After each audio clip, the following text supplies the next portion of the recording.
Hello friend, भारतीय study campus में आपका स्वागत है। चलिए इस वीडियो में बात करेंगे सिविल इंजीनियरिंग का जो 5000 क्वेश्चन का सीरीज स्टार्ट किए हैं। इसमें हम कवर करेंगे सॉइल मैकेनिक्स, जिसका ये पार्ट 4 है। इसमें टोटल 100 क्वेश्चन डिस्कस करेंगे। मैं बता दूं, इसमें मैंने जितना भी क्वेश्चन सेलेक्ट किए हैं, आईएएस का प्रीवियस ईयर पेपर 1995 से 2020 तक का जितना भी बेस्ट सेलेक्टेड क्वेश्चन था वो क्या किए हैं, इसमें हम कवर किए हैं। तो आईएएस का जितना भी क्वेश्चन था सॉइल मैकेनिक्स का, हम 4 पार्ट में कवर कर दिए।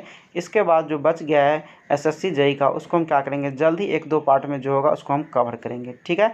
इसके अलावा मैंने और पेपर जो है अपलोड कर दिए हैं, तो आप प्ले लिस्ट में जाके देख सकते हैं। ये जितना भी वीडियो है हेल्पफुल होगा सभी सिविल इंजीनियरिंग का अपकमिंग एग्जाम के लिए, मतलब जितना भी सिविल इंजीनियरिंग का आने वाला एग्जाम है, ठीक है। तो प्लीज़ वीडियो को लाइक करें, शेयर करें एंड चैनल को सब्सक्राइब करना ना भूलें, क्योंकि आप लोग के हेल्प से ही मोटिवेशन मिलता है वीडियो बनाने के लिए। तो प्लीज़ हेल्प ज़रूर करें।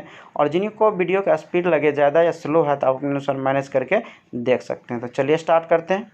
इस सेट का पहला क्वेश्चन देखेंगे, the bearing capacity factors N C N Q N N gamma are functions of.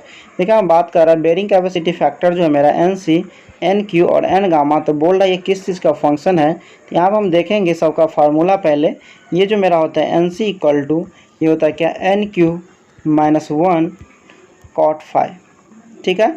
और इसके बाद हम बात करें एन क्यू का, तो इसका जो होता है मेरा tan स्क्वायर 45 डिग्री प्लस 5/2। और यदि होल कोस्ट की बात करें उसके बाद जो होगा मेरा e के पावर पाई tan 5, ठीक है, यहाँ पे हुआ। उसके बाद हम n गामा की बात करें तो n गामा जो होता है मेरा 1.8 n³ -1 है tan 5। यहाँ पे देखिए सभी केस में क्या है, ये जो है फाई का फंक्शन है, ठीक है। अब फाई जो है मेरा क्या, angle of internal friction of soil है, तो इसका जो सही ऑप्शन हो जाएगा ये हो जाएगा डी। उसका हम सेकेंड नंबर देखेंगे। सेकेंड में दिया हुआ है, in case of footing on the surface या shallow depth is very dense and which one of the following type of failure is likely to occurs. देखिए हम बात कर रहा है फुटिंग जो चाहे सरफेस पे हो या शैलो डेप्थ में, तो उस केस में यदि वेरी डेंस एंड हो तो बोल्ड है उसमें किस टाइप का फेल्योर होगा, ठीक है। तो यहाँ पे देखिए बात कर रहा है जब वेरी डेंस एंड का, तो उस केस में जो फेल्योर होता है ये होता है जनरल शेयर फेल्योर, ठीक है। तो दूसरा का जो सही ऑप्शन हो जाएगा ये हो जाएगा सी, ठीक है। यदि लोकल शेयर फेल्योर की बात करें तो उसमें वेरी डेंस ना होकर मॉडरेट डेंस होता है, ठीक है। जब मॉडरेट डेंस होगा तो उस केस में लोकल शेयर फेल्योर होगा। और पंचिंग की बात कर रहा है तो पंचिंग शेयर फेल्योर में क्या होगा, लूज सेंट की बात करता है, ठीक है। तो इसका जो सही ऑप्शन हो गया ये हो गया सी। थर्ड नंबर देखेंगे, in which one of the following zone is a logarithmic spiral shape of failure surface assume in the case of bearing capacity analysis of C5 soils। देखिए हम बात कर रहे हैं बेरिंग कैपेसिटी एनालिसिस जो हम करते हैं C5 सॉइल में, तो बोल रहा है किस जोन में जो हमको दिखेगा logarithmic spiral shape of failure. तो चलिए इसका हम पहले क्या करेंगे, डायग्राम देखते हैं। तो डायग्राम मेरा कुछ इस टाइप से बनेगा, ठीक है, जिसमें हम सभी जोन को क्या करते हैं, दिखाते हैं। इस टाइप का मेरा डायग्राम बनेगा, जिसमें यहाँ से इधर कनेक्ट होगा और फिर यहाँ से क्या होगा, इसको कनेक्ट करेंगे और इसको कनेक्ट करेंगे। तो ये जो हमको दिखता है जोन 1 दिखता है, इसको हम बोलते हैं क्या, इलास्टिक जोन, ठीक है। ये हमको दिखता है इलास्टिक जोन। और ये जो मेरा दिखता है जोन 2, इसको हम बोलते हैं क्या, जोन ऑफ रेडिकल, ठीक है। इसको हम बोलते हैं जोन ऑफ रेडिकल। और ये जो मेरा जोन हो गया, ये जो दिखेगा क्या, जोन 3, तो इसको हम बोलते हैं क्या, रेनकाइन पैसिव जोन, ठीक है। तो यहाँ पे देखिए जोन 2 में हम देखेंगे तो हमको इस यहाँ जो शेप दिख रहा है क्या, लॉगरिथमिक स्पाइरल शेप दिख रहा है, ठीक है। तो ये जोन ऑफ रेडिकल में, तो इसका जो सही ऑप्शन हो जाएगा ये हो जाएगा सी, मतलब रेडियल शेयर स्ट्रेस, ठीक है। 4 नंबर देखेंगे, यहाँ पे हमको मैच कराने के लिए दिया हुआ टाइप ऑफ फाउंडेशन दिया हुआ है और सुटेबिलिटी दिया हुआ है। बोल रहा है इसको मैच कराने के लिए एम हम देखेंगे दिया हुआ है स्प्लिट फुटिंग्स, तो इसका जो हो जाएगा ये हो जाएगा 3, यानी compact sand deposit extending to great depth, ठीक है। उसके बाद है बी में अंडर रिम्ड पाइल, तो इसका हो जाएगा 2, यानी up to 3 metre black cotton soil follow by medium dense, ठीक है। अब देखिए अंदर रिम्ड पाइल हम जहाँ पे यूज़ करते हैं, जहाँ पे क्या होगा, सॉइल ज़्यादा एक्टिव होता है, ठीक है। एक्टिव करने का मतलब ज़्यादा सेंसिटिव होता है, इसमें स्वेलिंग और श्रिंकेज ज़्यादा होता है, तो वहाँ पे बेयरिंग कैपेसिटी बनाने के लिए अंदर रिम पाइल यूज़ करते हैं, जिसमें क्या होता है, बल्ब बना होता है, ठीक है। इस पर आगे भी क्वेश्चन आएगा तो उससे आपको क्लियर हो जाएगा जो अंदर रिम पाइल किस टाइप का होता है, ठीक है। तो यहाँ पे देखिए ब्लैक कॉटन सॉइल क्या होता है, ज़्यादा सेंसिटिव होता है, तो उस केस में हम क्या करते हैं, यूज़ करते हैं। उसके बाद सी में राफ्ट फाउंडेशन, तो सी का जो हो जाएगा ये हो जाएगा 4, मतलब loose and extending greater depth, उस केस में हम क्या करते हैं, राफ्ट फाउंडेशन यूज करते हैं। उसके बाद है डीप फाउंडेशन, तो इसका जो हो जाएगा ये हो जाएगा 1 यानी soft clay for 20 metre follow by hard rock strata, उस केस में हम क्या करेंगे, डीप फाउंडेशन यूज करते हैं। ठीक है, तो इसका जो सही ऑप्शन हो जाएगा 4 का ये हो जाएगा बी, मतलब ए का 3, बी का 2, सी का 4 एंड डी का 1। 5 नंबर देखेंगे, a test plate 30 cm square settle by 12 mm under a load of 4.5 kN in a sandy soil by how much will a footing 2 metre into 2 metre subjected to a load of 200 kN settle. देखिए हम बात कर रहे हैं plate Lord test जो हम करते हैं, तो बोल रहा है यहाँ पे 30 सेंटीमीटर स्क्वायर प्लेट हमको दिया हुआ है, जिसका सेटलमेंट कितना है 12 mm है। तो बोल रहा है जो मेरा ओरिजिनल जो फुटिंग है 2 मीटर इंटू 2 मीटर का, तो उसमें सेटलमेंट कितना होगा। ठीक है, तो हम रिलेशन जानते हैं, ये जो मेरा होता है क्या, SF बट्टे SP, और ये जो मेरा बराबर होता है क्या, BF बट्टे BP, और इधर मेरा कोस्ट में जो मेरा होगा क्या, ये होगा BP प्लस 0.3 और बट्टे में होगा क्या BF प्लस 0.3 और ओवरऑल होल जो स्क्वायर हो जाएगा मेरा। ठीक है, तो यहाँ पे देखिए मेरा हो गया क्या, SF हो गया सेटलमेंट ऑफ फील्ड और SFP हो गया सेटलमेंट ऑफ प्लेट। यहाँ पे इसी तरह विड्थ ऑफ फील्ड है और विड्थ ऑफ प्लेट है। तो यहाँ पे हमको सभी वैल्यू दिया हुआ है, तो सेटलमेंट ऑफ प्लेट हमको कितना दिया हुआ है, ये दिया हुआ 12, तो यहाँ 12 पुट कर देंगे। और विड्थ ऑफ फील्ड हमको कितना दिया हुआ है, 2 दिया हुआ है, यहाँ पर 2 पुट कर देंगे। और विड्थ ऑफ क्या है, प्लेट का हमको 30 सेंटीमीटर दिया हुआ, तो इसको हम क्या करेंगे, मीटर में पुट करेंगे। ठीक है, मीटर में ले जाने के लिए क्या आएगा, 0.3 आएगा, तो यहाँ पर हम 0.3 पुट कर देंगे। और यहाँ पे हम क्या करेंगे, 0.3 पुट कर देंगे। और यहाँ पे जो मेरा दिया हुआ ये 2 दिया है, तो 2 पुट कर देंगे। तो यहाँ से सेटलमेंट ऑफ जो मेरा फील्ड का निकलेगा, ये निकल के आएगा कितना, 36.30 mm। तो इसका जो सही ऑप्शन हो जाएगा ये हो जाएगा ए। 6 नंबर देखेंगे, विच one of the following is the correct statement, the contact pressure distribution below rigid footing on the surface of A clay soil. देखिए हम बात कर रहे हैं रिजिड फुटिंग होगा और क्ले सॉइल होगा, तो उस केस में कॉन्टैक्ट प्रेशर डिस्ट्रीब्यूशन किस टाइप का होगा। तो चलिए इसका हम पहले डायग्राम देख लेते हैं, इससे आपको आइडिया लग जाएगा तो किस टाइप का इसका प्रेशर डिस्ट्रीब्यूशन होगा। ठीक है, यदि इसका हम डायग्राम देखें तो कुछ इस टाइप का दिखेगा। तो इससे हमको ये लगता है क्या, जो साइड में जो प्रेशर डिस्ट्रीब्यूशन है क्या है, ज़्यादा है, और सेंटर पे क्या है, कम है। ठीक है, ये हमको दिख रहा है यहाँ पे। तो ये मेरा क्या होगा, क्ले सॉइल के केस में। यदि रिजिड फुटिंग होता क्या, कोहेशन लेस सॉइल के केस में, तो ये जो मेरा डायग्राम दिखता तब मेरा इस टाइप का दिखता है। ठीक है, ये मेरा हो गया प्रेशर डिस्ट्रीब्यूशन। उसमें जो होता है मेरा साइड में क्या होता है, एज में कम होता और सेंटर में ज़्यादा होता है प्रेशर डिस्ट्रीब्यूशन। यहाँ पे हमको बोल रहा है क्ले सॉइल की बात कर रहा है, तो इसका जो सही ऑप्शन हो जाएगा सी, यानी maximum at the edge and minimum at the centre. यहाँ पे मैक्सिमम को दिख रहा है एज में, मिनिमम दिख रहा है सेंटर में। और यहाँ पे जब ये रहता कोहेशन लेस सॉइल, तो मेरा क्या होता, मिनिमम होता साइड में और मैक्सिमम होता सेंटर में। तो इसका हो गया सी। 7 नंबर देखेंगे, कंसीडर द फॉलोइंग स्टेटमेंट्स। यहाँ पे हमको 2 स्टेटमेंट दिया हुआ है, बोल्ड है, कौन सा सही है। तो हम पहला देखेंगे, the bearing capacity of a footing on a clay does not significantly get altered by the presence of water table। देखिए हम बात कर रहे हैं बेयरिंग कैपेसिटी के चेंज होने में वाटर टेबल का कोई रोल नहीं है। तो ये स्टेटमेंट क्या है, गलत है। क्योंकि हम जानते हैं, जो मान लीजिए मेरा ये फाउंडेशन है, इसमें जितना वाटर टेबल ऊपर राइज करेगा उतना क्या होगा, उसका बेयरिंग कैपेसिटी घटेगा। जितना नीचे जाएगा उतना बेयरिंग कैपेसिटी क्या होगा, बढ़ेगा। तो ये स्टेटमेंट क्या हो गया, गलत हो गया। सेकेंड हमको दिया हुआ है, the bearing capacity of a footing on a saturated clay phi equal to 0 is a function of its size. तो ये भी स्टेटमेंट गलत है, क्योंकि ये जो होता है फंक्शन ऑफ साइज का नहीं होता है। क्योंकि इसका हम यदि फार्मूला देखें क्या, अल्टीमेट बेयरिंग कैपेसिटी का, तो ये होता है मेरा QU equal to CNC plus QNQ plus क्या होता है, half B gamma N gamma. ठीक है, यहाँ पे देखिए जब यहाँ पे बात करेगा क्या, सैचुरेटेड क्ले का, उस केस में क्या होता है, फाई का वैल्यू 0 होता है और N गामा का वैल्यू 0 होता है। ठीक है, तो ये यदि हम 0 कर देंगे तो ये मेरा क्या होगा, ये पार्ट तो हट जाएगा।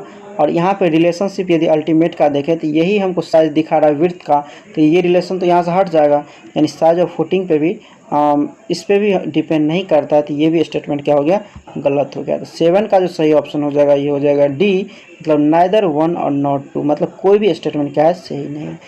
8 नंबर देखेंगे, consider the following statements, criteria for satisfactory performance of footing are that the, यहाँ पर देखिए बात कर रहा है सेटिस्फैक्ट्री क्राइटेरिया ऑफ फुटिंग से रिलेटेड हमको स्टेटमेंट दिया हुआ है, बोल्ड है which of the statements given above are correct. ठीक है, तो यहाँ पर हम बता दें सेटिस्फैक्ट्री क्राइटेरिया जो फुटिंग के लिए जो मेरा है ये है शेयर क्राइटेरिया और सेटलमेंट क्राइटेरिया। ठीक है, डजेंट मैटर करता है जो फुटिंग क्या है, रिजिड है या फ्लेक्सिबल है या वाटर टेबल एबव है या बिलो है। ठीक है, तो हम पहला स्टेटमेंट देखेंगे, soil supporting the footing must be safe against share failure. तो ये स्टेटमेंट क्या है, सही है, क्योंकि ये शेयर क्राइटेरिया पर डिपेंड करता है। सेकेंड हमको दिया हुआ footing must not settle more than A pre specified value. तो ये भी स्टेटमेंट सही है, क्योंकि हम बताएं अभी सेटलमेंट क्राइटेरिया पे भी डिपेंड करता है। ठीक है, उसके बाद थर्ड है फुटिंग मस्ट बी रिजिड। तो ये स्टेटमेंट गलत है, क्योंकि हम बताएं जो फुटिंग जो रिजिड हो या फ्लेक्सिबल इस पर डिपेंड नहीं करता है। फोर्थ हमको दिया हुआ है footing should be above water table. तो ये भी स्टेटमेंट गलत है, फुटिंग एबव हो वाटर टेबल से या बिलो हो उस पर भी डिपेंड नहीं करता। ठीक है, तो इसका जो सही ऑप्शन हो जाएगा ये हो जाएगा बी, यानी 1 और 2 क्या सही है। 9 नंबर देखेंगे, यहाँ पे हमको मैच कराने के लिए दिया हुआ इक्विपमेंट दिया हुआ है और उसका यूजेज दिया हुआ है। ठीक है, तो हम ए में देखेंगे हाइड्रोमीटर, इसका जो हम यूज़ करते हैं किसके लिए, ग्रेन्स और डिस्ट्रीब्यूशन टेस्ट फॉर क्ले के लिए। ठीक है, उसमें हमको दिया हुआ बी में प्लेट लॉट टेस्ट सेटअप, तो इसका जो हम यूज करते हैं किसके लिए, determination of bearing capacity of soil के लिए, इसका हो गया 3। उसके बाद दिया हुआ है पिक्नोमीटर, इसका जो हम यूज करते हैं किसके लिए, ये करते हैं डिटर्मिनेशन ऑफ स्पेसिफिक ग्रेविटी, इसका हो गया 2। उसके बाद डी में हमको दिया हुआ डायरेक्ट शेयर एपरेटस, इसका जो हो जाएगा ये हो जाएगा ए, इसका हम यूज करते हैं डिटर्मिनेशन ऑफ शेयर पैरामीटर्स के लिए। ठीक है, तो 9 का जो सही ऑप्शन हो जाएगा ये हो जाएगा बी, यानी ए का 4, बी का 3, सी का 2 एंड डी का 1। उस 10 नंबर देखेंगे, consider the following statement in respect of static cone penetration test. यहाँ पे हमको कोन पेनिट्रेशन टेस्ट से रिलेटेड स्टेटमेंट दिया हुआ है, बोल्ड है which of the statement given above is are correct. ठीक है, तो हम पहला देखेंगे, पहला हमको दिया हुआ the cone use has an apex angle of 60 degree and base area of 10 centimetre square. तो ये स्टेटमेंट सही है, क्योंकि इसके लिए एपेक्स एंगल कितना यूज करते हैं 60 डिग्री और बेस एरिया यूज करते हैं 10 सेंटीमीटर स्क्वायर। ठीक है, उसका सेकंड दिया हुआ this test gives a continuous record of cone resistance. तो ये भी स्टेटमेंट सही है, क्योंकि इसमें जो मेन रूप से रिकॉर्ड करता है कोन रेसिस्टेंस और फ्रिक्शन रेसिस्टेंस। तो ये दोनों स्टेटमेंट क्या हो गया, सही हो गया। तो इसका सही ऑप्शन हो जाएगा ये हो जाएगा सी। उसका हम 11 देखेंगे, 11 में हमको क्या दिया हुआ, मैच कराने के लिए फाउंडेशन दिया हुआ, उसका दिया हुआ डिमांडिंग सिचुएशन। ठीक है, बोल रहा किस सिचुएशन में हम किस टाइप का फाउंडेशन यूज करेंगे। तो हमको ए देखेंगे, ए में हमको दिया हुआ अंडर डिम्ड पाइल, तो इसका जो हो जाएगा सही ये हो जाएगा क्या 3, मतलब to restricted damage due to volume change of the swelling soil. इसके लिए हम क्या करते हैं, अंडर डिम्ड पाइल का यूज करते हैं। उसके बाद दिया फ्लोटिंग राफ्ट्स, इसका जो हम यूज़ करते हैं किसके लिए, to restrict settlement of soft clay या स्लाइड्स के लिए। ठीक है, उसके बाद दिया हुआ कंबाइंड फुटिंग, ये जो हम यूज़ करते हैं किसके लिए, when column are very close to the property of क्या प्रॉपर्टी लाइन का है। ठीक है, उसके बाद डी में है स्ट्रैप फुटिंग, तो ये इसका जो हो जाएगा ये हो जाएगा 2, यानी to transfer the moment in between 2 adjacent footing. ठीक है, तो 11 का जो सही ऑप्शन हो जाएगा ये हो जाएगा डी, मतलब ए का 3, बी का 1, सी का 4 एंड डी का 2। 12 देखेंगे, which factor influence the bearing capacity of a purely cohesionless soil. देखिए हम बात कर रहे हैं कोहेशन लेस सॉइल के केस में बेरिंग कैपेसिटी जो है किस किस फैक्टर पर डिपेंड करेगा, इससे रिलेटेड हमको स्टेटमेंट दिया हुआ, बोल है select the correct answer using the code given below. ठीक है, सबसे पहले हम क्या बता दें आपको, अल्टीमेट बेरिंग कैपेसिटी का जो फार्मूला होता है क्यू यू बराबर ये होता है क्या, C N C plus gamma D F N Q plus half B into gamma into N gamma. ठीक है, यहाँ पे बात कर रहा है प्योरली कोहेशन लेस का, तो इस केस में क्या होता है सी बराबर 0 हो जाता है, तो यानी ये पार्ट मेरा क्या हो जाएगा, हट जाएगा। तो ये जो मेरा डिपेंड कर रहा है किस पे, डेप्थ ऑफ फुटिंग पे और विड्थ ऑफ फुटिंग पे। ठीक है, इसका सही जो है 2 स्टेटमेंट क्या हो गया, सही हो गया।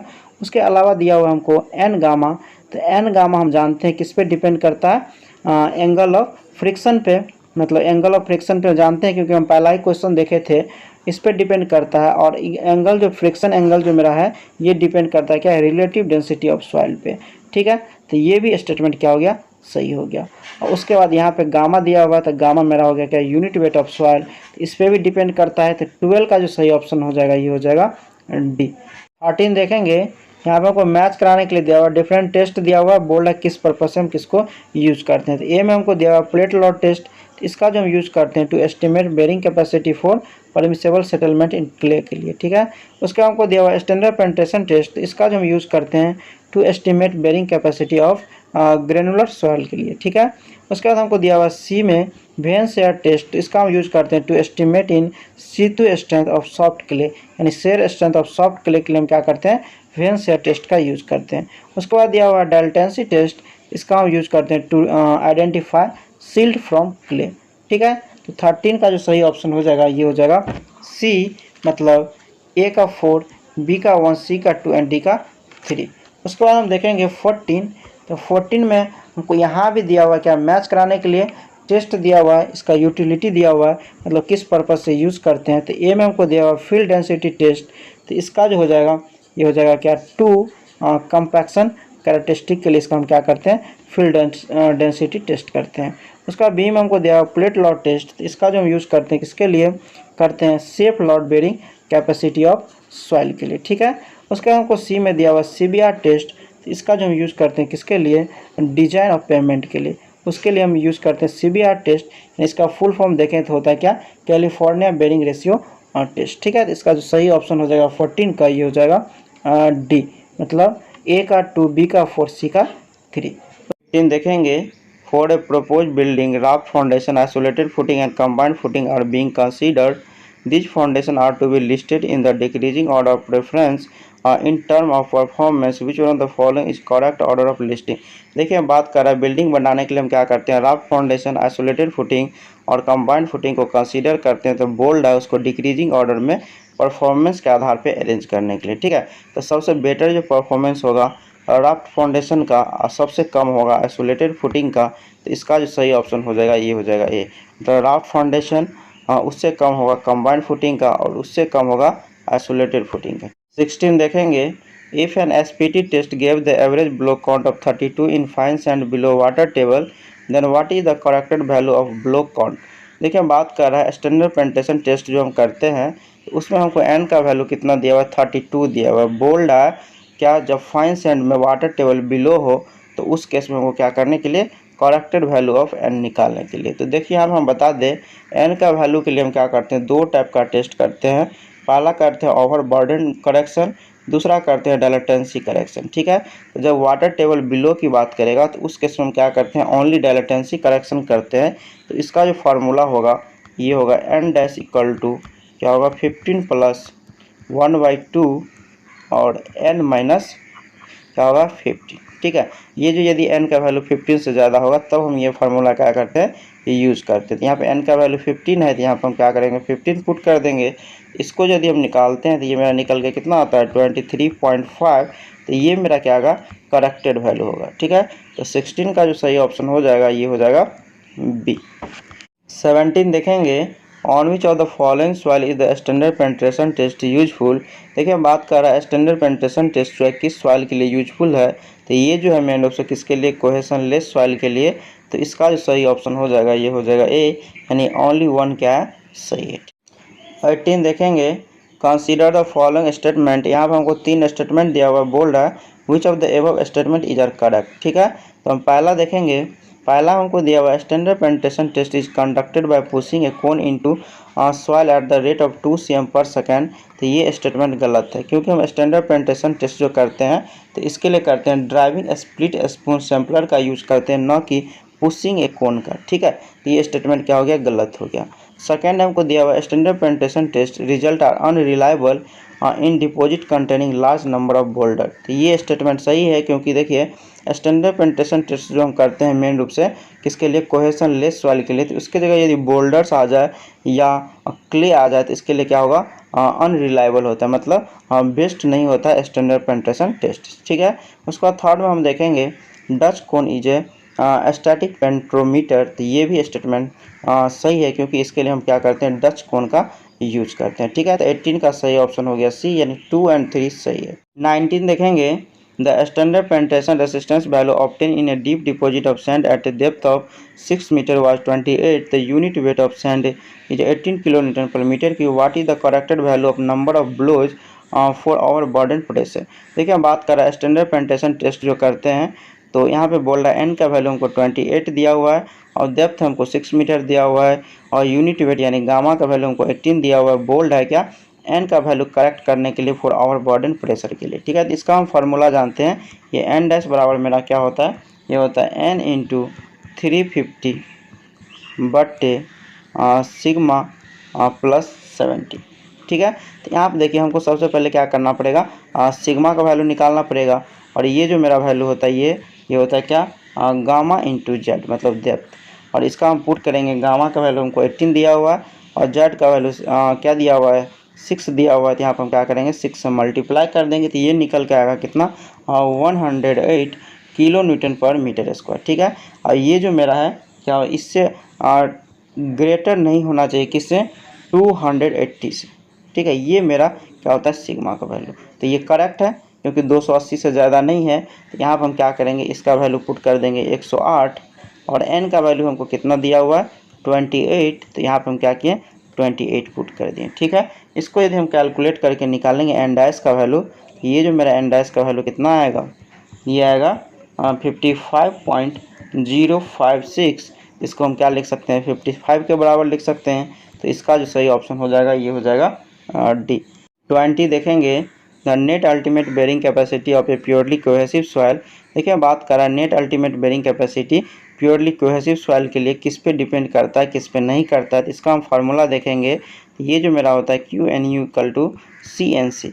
ये हम पहले भी बता चुके हैं, जो कौन कौन पार्ट हट जाता है इसमें तो ये आता है। ठीक है, तो ये जो है ना विड्थ पे डिपेंड करता है ना डेप्थ पे डिपेंड करता है। तो इसका जो सही ऑप्शन हो जाएगा 20 का, ये हो जाएगा D, is independent of both the width and the depth of footing. ठीक है, इसका हो गया डी। 21 देखेंगे, a soil has a low allowable bearing capacity, the soil deposit content compressible loss, a foundation is to be provided for a structure carrying a heavy load, which one of the following foundation type is to be adopted। देखिए यहाँ पर बात कर रहा है जिस soil का लो allowable bearing capacity है, बोल रहा है उस केस में हम क्या करेंगे, हैवी लोड के लिए कौन सा फाउंडेशन यूज करेंगे। ठीक है, तो इस टाइप के केस में क्या होता है, डिफरेंट सेटलमेंट ज़्यादा होता है। इसके लिए हम जो मेन जो प्रेफर करते हैं फाउंडेशन, ये करते हैं राफ्ट फाउंडेशन। ठीक है, तो इसका जो सही ऑप्शन हो जाएगा ये हो जाएगा सी। उसका हम 22 देखेंगे, यहाँ पे हमको मैच कराने के लिए दिया हुआ है, हमको लिस्ट 1 से लिस्ट 2 क्या कराना है, मैच कराना। तो ए में देखेंगे प्लेट लोड, तो इसका जो हम यूज़ करते हैं किसके लिए, ये करते हैं बेरिंग कैपेसिटी के लिए, तो इसका हो गया 2। उसके बाद बी दिया हुआ पिक्नोमीटर, इसका हम यूज़ करते हैं किसके लिए, स्पेसिफिक ग्रेविटी के लिए, तो इसका हो गया 1। उसके बाद दिया हुआ कोर कटर, इसका हम यूज़ करते हैं किसके लिए, ये करते हैं फील्ड डेंसिटी के लिए, तो इसका हो गया 4। उसके बाद दिया होगा मैकेनिकल शिफ्ट, तो इसका हम यूज़ करते हैं ग्रेन साइज एनालिसिस के लिए, तो इसका हो गया 3।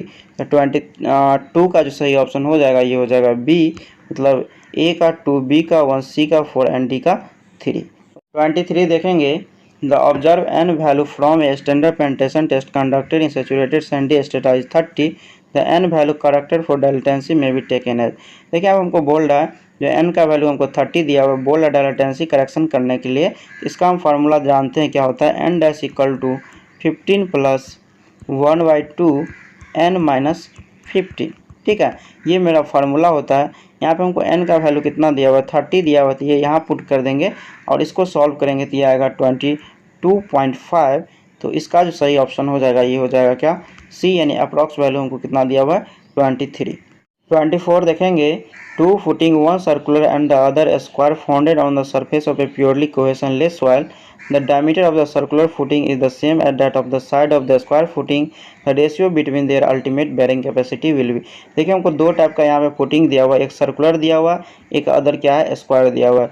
ये दोनों जो है मेरा सरफेस पे है प्योरली कोहेशनलेस सॉइल पे, बोल रहा है हमको क्या, अल्टीमेट बेरिंग कैपेसिटी का रेशियो निकालने के लिए। ठीक है, तो हम पहले स्क्वायर के लिए देख लेते हैं अल्टीमेट बेरिंग कैपेसिटी, उसके बाद हम सर्कुलर के लिए देख लेंगे, उसके बाद हम दोनों का क्या करेंगे, रेशियो कर देंगे। तो चलिए स्क्वायर के लिए जो हम देखें, ये जो मेरा होता है QU equal to 1.3 CNC plus gamma DF NQ plus ये जो मेरा होता है 0.4 B गामा N गामा। ठीक है, ये हो गया मेरा स्क्वायर के लिए।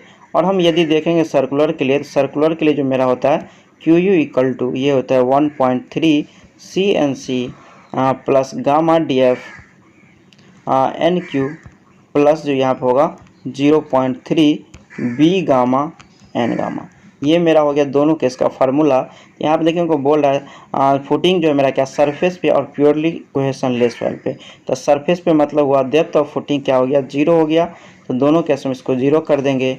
और प्योरली कोहेशनलेस की बात करता है यानी सी का भी वैल्यू क्या हो जाएगा 0 हो जाएगा, ये भी 0 हो गया। ठीक है, तो मेरा सिर्फ ये पार्ट बच गया और ये पार्ट बच गया। तो दोनों का यदि हम रेशियो निकाल लेंगे, यहाँ डिफरेंस क्या है मेरा 0.4 और 0.3 है, उसके अलावा तो सभी भी कॉमन है।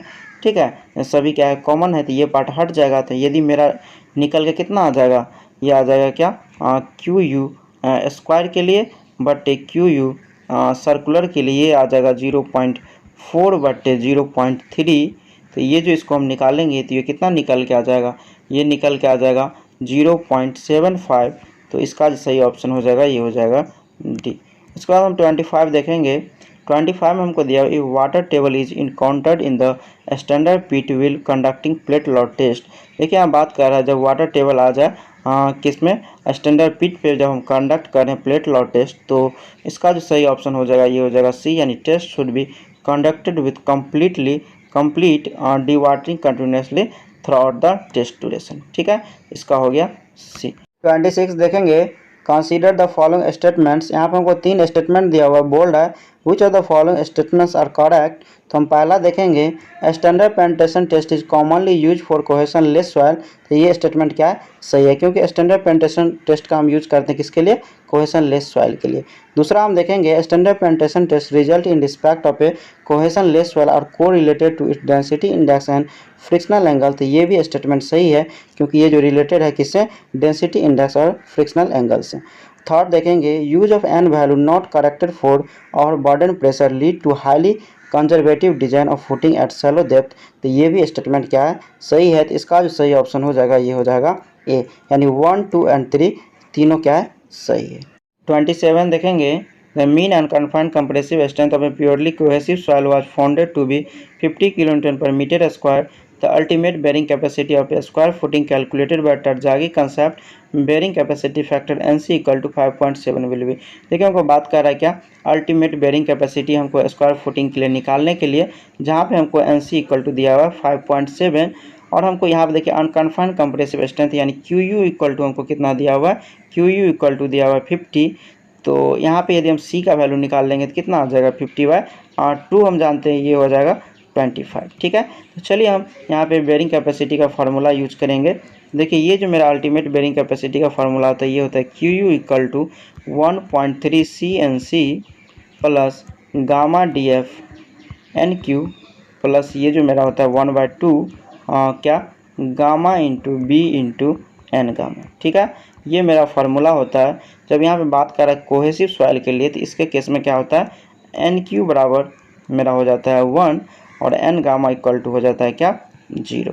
तो एन गामा यहाँ 0 कर देंगे तो ये पार्ट तो हट जाएगा और यहाँ पे 1 कर देंगे तो ये पार्ट भी मेरा क्या हो जाएगा हट जाएगा, यानी 1.3 CNC प्लस गामा DF हो जाएगा। ठीक है, और यहाँ पे देखिए एक बात आपको बता दें, यहाँ पे ना हमको DF का वैल्यू दिया हुआ है ना गामा का दिया हुआ है। इसका मतलब क्या है QU क्या हमको दिया हुआ है नेट अल्टीमेट बोल रहा है निकालने के लिए। ठीक है, तो नेट अल्टीमेट के लिए हम क्या करते हैं, इसमें से जितना जो मेरा वैल्यू आया है उसमें से गामा DF हम फिर घटा देते हैं। ठीक है, तो ये मेरा आ जाएगा क्या आ जाएगा, ये आ जाएगा नेट अल्टीमेट आ जाएगा। तो यहाँ पे चलिए हम इसको फिर से लिखें, तो ये मेरा QU अल्टीमेट बराबर में लिख लेते हैं QNU और ये जो मेरा हो जाएगा क्या 1.3 CNC प्लस गामा DF और माइनस हम लिख देंगे क्या गामा DF, क्योंकि यहाँ पर हमको गामा और DF का वैल्यू नहीं दिया हुआ है। इसका मतलब है नेट अल्टीमेट की बात कर रहा है। यहाँ पे मेरा क्या आ जाएगा, ये भी पार्ट हट जाएगा।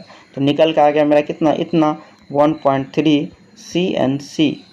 ठीक है, तो यहाँ पे देखिए C का वैल्यू हमको कितना निकला 25। तो यहाँ पर हम क्या करेंगे 25 पुट कर देंगे, क्योंकि हमको यहाँ पे कितना दिया हुआ है 50 दिया हुआ है। तो ये QU का दिया हुआ है, तो यहाँ से मेरा क्या आ जाएगा 25 आ जाएगा। तो यहाँ पर हम क्या करेंगे 25 पुट कर दिए और NC इक्वल टू हमको कितना दिया हुआ है 5.7। तो यहाँ पर हम क्या करेंगे 5.7 पुट कर देंगे। तो इसको यदि हम सॉल्व करते हैं तो ये जो मेरा निकल के आता है ये क्या आता है, ये आता है 185.25 किलोन्यूटन पर मीटर स्क्वायर। तो इसका जो सही ऑप्शन हो गया ये हो गया ए।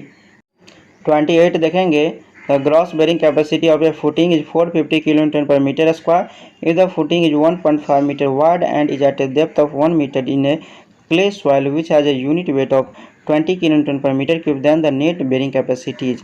देखिए हम बात कर रहे हैं नेट बेरिंग कैपेसिटी निकालने के लिए, तो इसका जो फार्मूला होता है क्यू एन इक्वल टू क्या होगा, Q gross minus gamma D F. ठीक है, इससे पहले भी इस टाइप में बात कर चुके हैं, जो क्यू नेट अल्टीमेट निकालने के लिए क्या करते हैं, ग्रॉस में से गामा डी एफ घटा देते हैं। यहाँ पे हम क्यू जी जो हमको दिया हुआ है 450, तो यहाँ 450 पुट कर देंगे, और गामा का वैल्यू हमको 20 दिया हुआ है, और डी एफ का वैल्यू यानी 1 दिया हुआ है यहाँ पे, तो वहाँ 1 कर देंगे। इसको यदि हम कैलकुलेट करेंगे तो आ जाएगा कितना, 430 kilo newton per metre square. तो इसका जो सही ऑप्शन हो जाएगा ये हो जाएगा सी।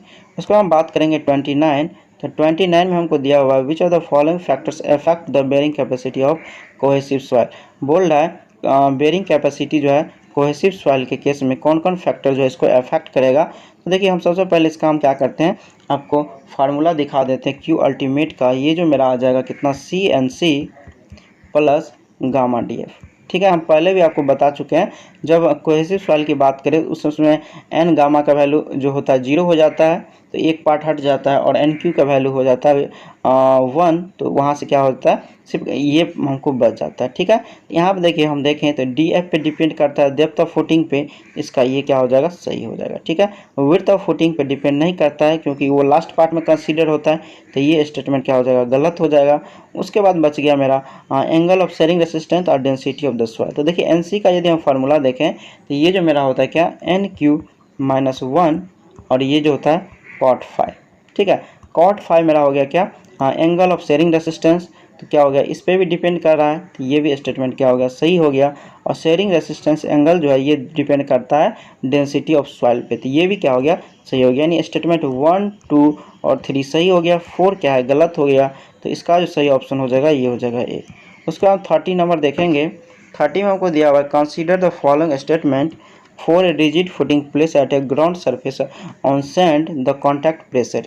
देखिए हमको बात कर रहे हैं रिजिड फुटिंग जो है उसका हमको बोल रहा है क्या, प्रेशर डिस्ट्रीब्यूशन निकालने के लिए। ठीक है, तो यहाँ पे यदि हम इसका डायग्राम देखें तो ये जो मेरा होता है कुछ इस टाइप का दिखेगा।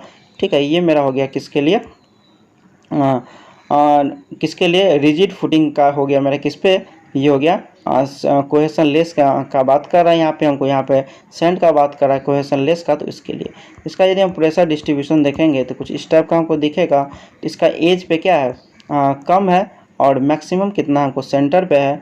तो इसका यदि हम स्टेटमेंट देखें 30 का, तो ये जो हमको दिखेगा is maximum at the edge, तो ये तो गलत हो गया क्योंकि मिनिमम है एज पे और मैक्सिमम है सेंटर पे। यहाँ पे हमको सेकेंड दिया हुआ है 0 एट द एज, तो हाँ तो मिनिमम 0 यानी हो सकता है। ठीक है, तो ये स्टेटमेंट क्या हो जाएगा, इसका सही हो जाएगा।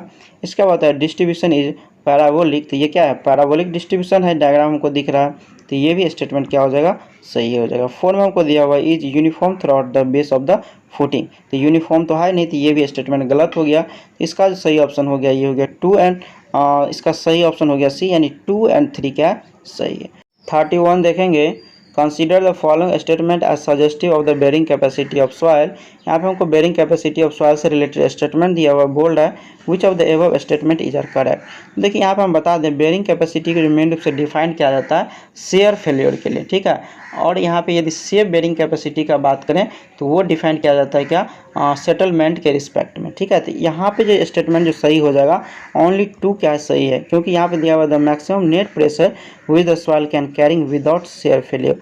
तो ये बेरिंग कैपेसिटी जो मेरा हो गया किसके, शेयर फेल्योर से रिलेटेड। ठीक है, तो इसका जो सही ऑप्शन हो जाएगा ये हो जाएगा सी। उसके हम 32 देखेंगे।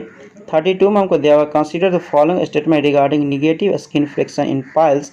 देखिए हम निगेटिव स्किन फ्रिक्शन बताए थे जो कहाँ कहाँ होता है, जहाँ पे हम क्या करते हैं सॉइल पाइल के आसपास जस्ट डिपॉजिट करते हैं उस जगह पे, तो ये सेटलमेंट क्या हो जाता है, पाइल से ज़्यादा सॉइल का हो जाता है, तो उसको हम बोलते हैं निगेटिव स्किन फ्रिक्शन।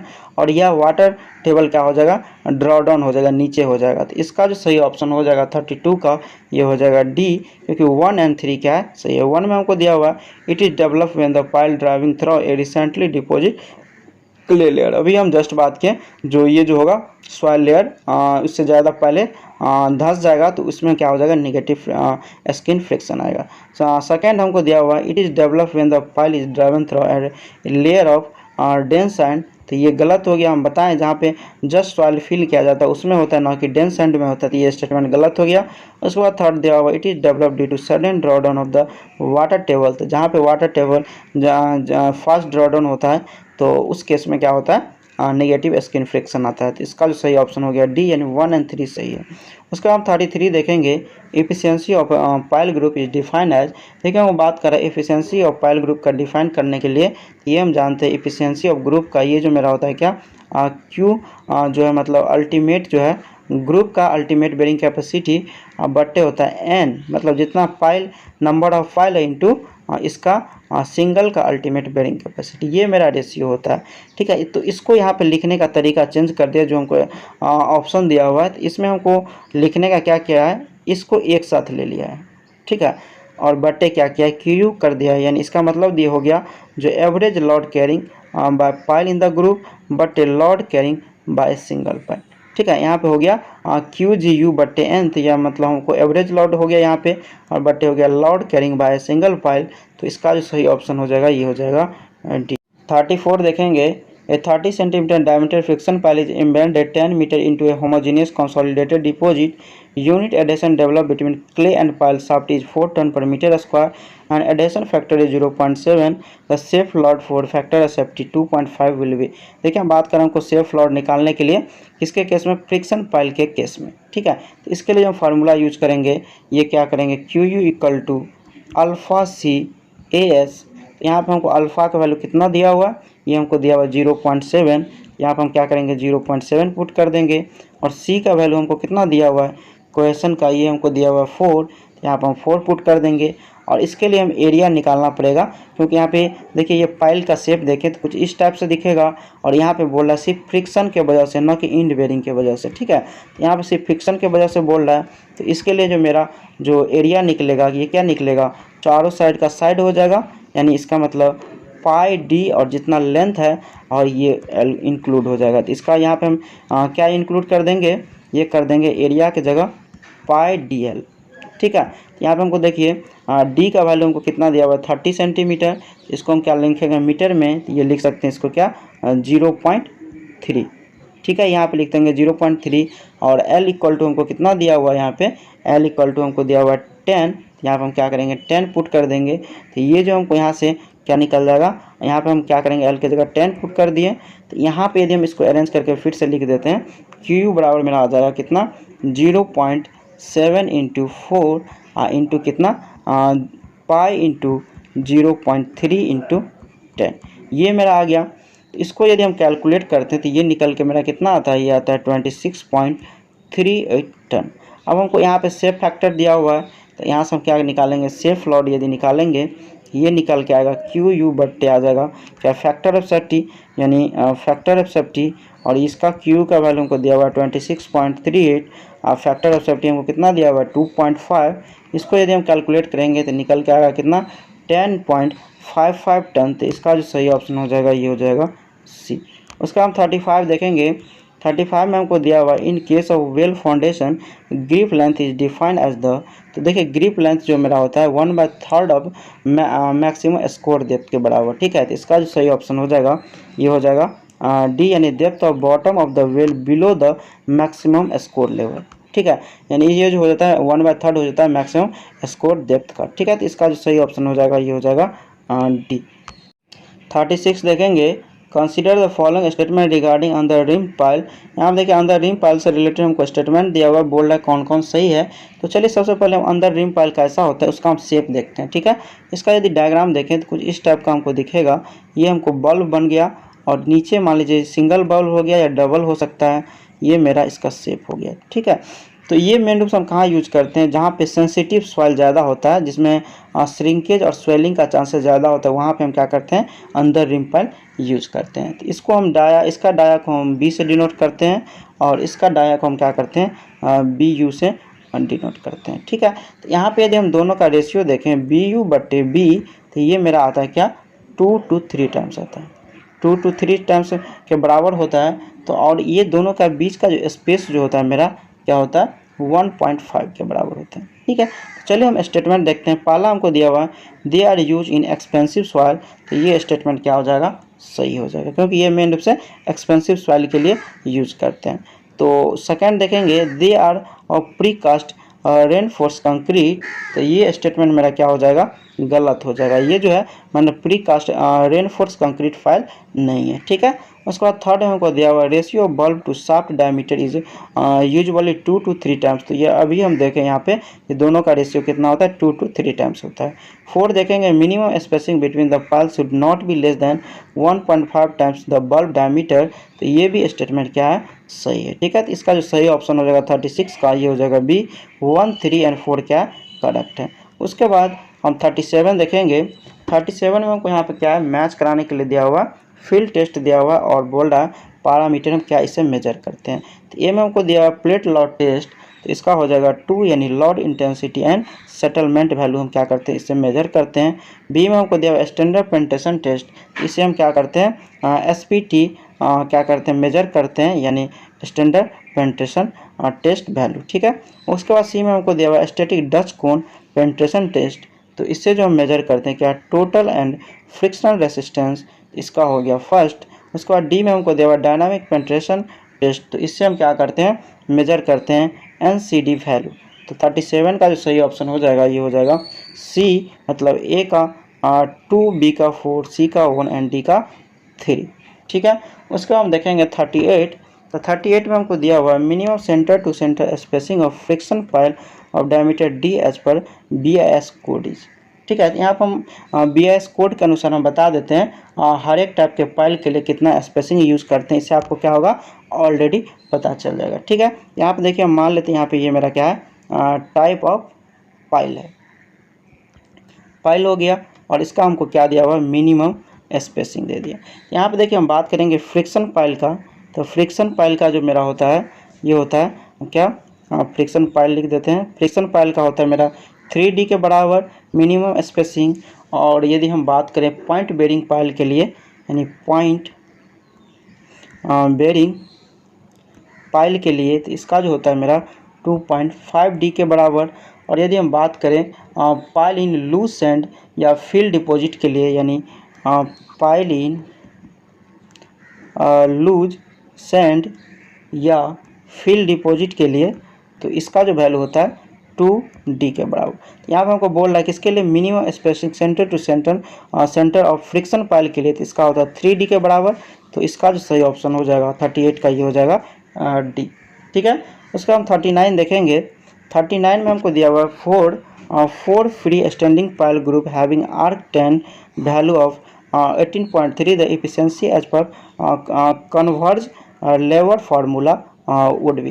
देखिए इस फार्मूला का बोल रहा है यूज करके हमको निकालने के लिए एफिशिएंसी, तो इस ये फार्मूला होता है मेरा, ये होता है क्या, एन, यानी एफिशिएंसी बराबर जो इस फार्मूला के अनुसार होता है 1 - 5/10 डिग्री, और इधर कोस्ट में बात करें तो m × n-1, और ये जो होगा प्लस n × m-1। ठीक है, अब बट्टी जो होगा mn के बराबर होता है। ठीक है, ये मेरा फार्मूला होता है क्या, कन्वर्ज लेवर फार्मूला। ठीक है, तो इसका एफिशिएंसी का हो गया। और यहाँ पे हमको जो बात कर रहा है आर्क 10 का वैल्यू हमको 18.3 दिया हुआ है, इसका मतलब क्या होता है, यानी 5 बराबर हमको दिया हुआ है, ये जो फार्मूला होता है tan इनवर्स D/S, और इसका वैल्यू हमको कितना दिया हुआ है, ये दिया हुआ है 18.3, जहाँ पे हमको D हो गया क्या, डाया, और S हो गया स्पेसिंग। यहाँ पर 5 बराबर हमको दिया हुआ है कितना, 18.3, तो यहाँ पर हम क्या करेंगे 18.3 पुट कर देंगे। अब मेन रहा mn का वैल्यू, यहाँ पर देखिए 4 फ्री स्टैंडिंग पाइल की बात कर रहा है, तो यहाँ पर हम देखेंगे तो देखिए मान लीजिए 4 पाइल यहाँ पे हम अरेंज कर दिए, तो एक हमको दिखाता है रो को, मतलब m दिखाता है रो को और n दिखाता है कॉलम को, तो रो में भी 2 पाइल हो गया, कॉलम में भी 2 कॉलम हो गया। तो यहाँ पे m का वैल्यू हम 2 पुट कर देंगे और n का भी वैल्यू 2 पुट कर देंगे। यहाँ भी क्या करेंगे 2 पुट कर देंगे, यहाँ भी 2 पुट कर देंगे, नीचे में भी 2 पुट कर देंगे, यहाँ भी 2 पुट कर देंगे। तो इसको यदि हम सॉल्व करते हैं तो एफिशिएंसी जो मेरा निकल के आता है कितना 0.7967, और इसको हम परसेंटेज में लिख दें तो ये आ जाएगा 79.67। तो इसका जो सही ऑप्शन हो जाएगा ये हो जाएगा सी, यानी अप्रॉक्स 80 के बराबर। 40 देखेंगे रेशियो ऑफ बेरिंग कैपेसिटी और double under ream pile to that of a single under ream pile is nearly. देखिए हमको बोल रहा है रेशियो निकालने के लिए बेरिंग कैपेसिटी का double under ream pile के केस में और single under ream pile के केस में, तो ये जो मेरा बराबर होता है दोनों का रेशियो ये होता है 1.5 के बराबर। तो इसका जो सही ऑप्शन हो गया 40 का, ये हो गया बी। उसके बाद 41 देखेंगे। 41 में हमको दिया हुआ है यहाँ पे depth of well foundation depend upon, तो ये जो डिपेंड करता है किस किस चीज़ पे, ये करता है स्कोर डेप्थ पे, मिनिमम ग्रिप लेंथ पे and depth of bearing stratum पे। तो इसका जो सही ऑप्शन हो जाएगा 41 का, ये हो गया बी। उसका हम 42 देखेंगे। 42 में हमको दिया हुआ in the engineering news record formula for determining the safe load carrying capacity of a pile the factor of safety use.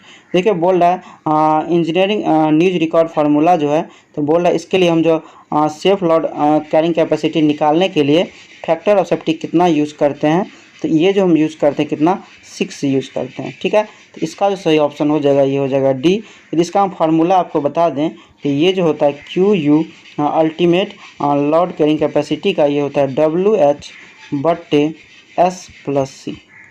ठीक है, ये मेरा फार्मूला होता है जहाँ पे W हो गया वेट ऑफ हैमर और H हो गया जितना हाइट से हम क्या कराते हैं फॉल कराते हैं, S हो गया पेनिट्रेशन ऑफ पाइल और C हो गया मेरा क्या कांस्टेंट। ठीक है, और इसको यदि हम एलोवेल निकालते हैं तो क्या करते हैं फैक्टर ऑफ सेफ्टी से डिवाइड कर देते हैं। तो ये जो फैक्टर ऑफ सेफ्टी है ये क्या 6 है, इसका सही हो गया डी। 43 देखेंगे। In the case of a pile foundation negative skin friction में occurs at a load which is.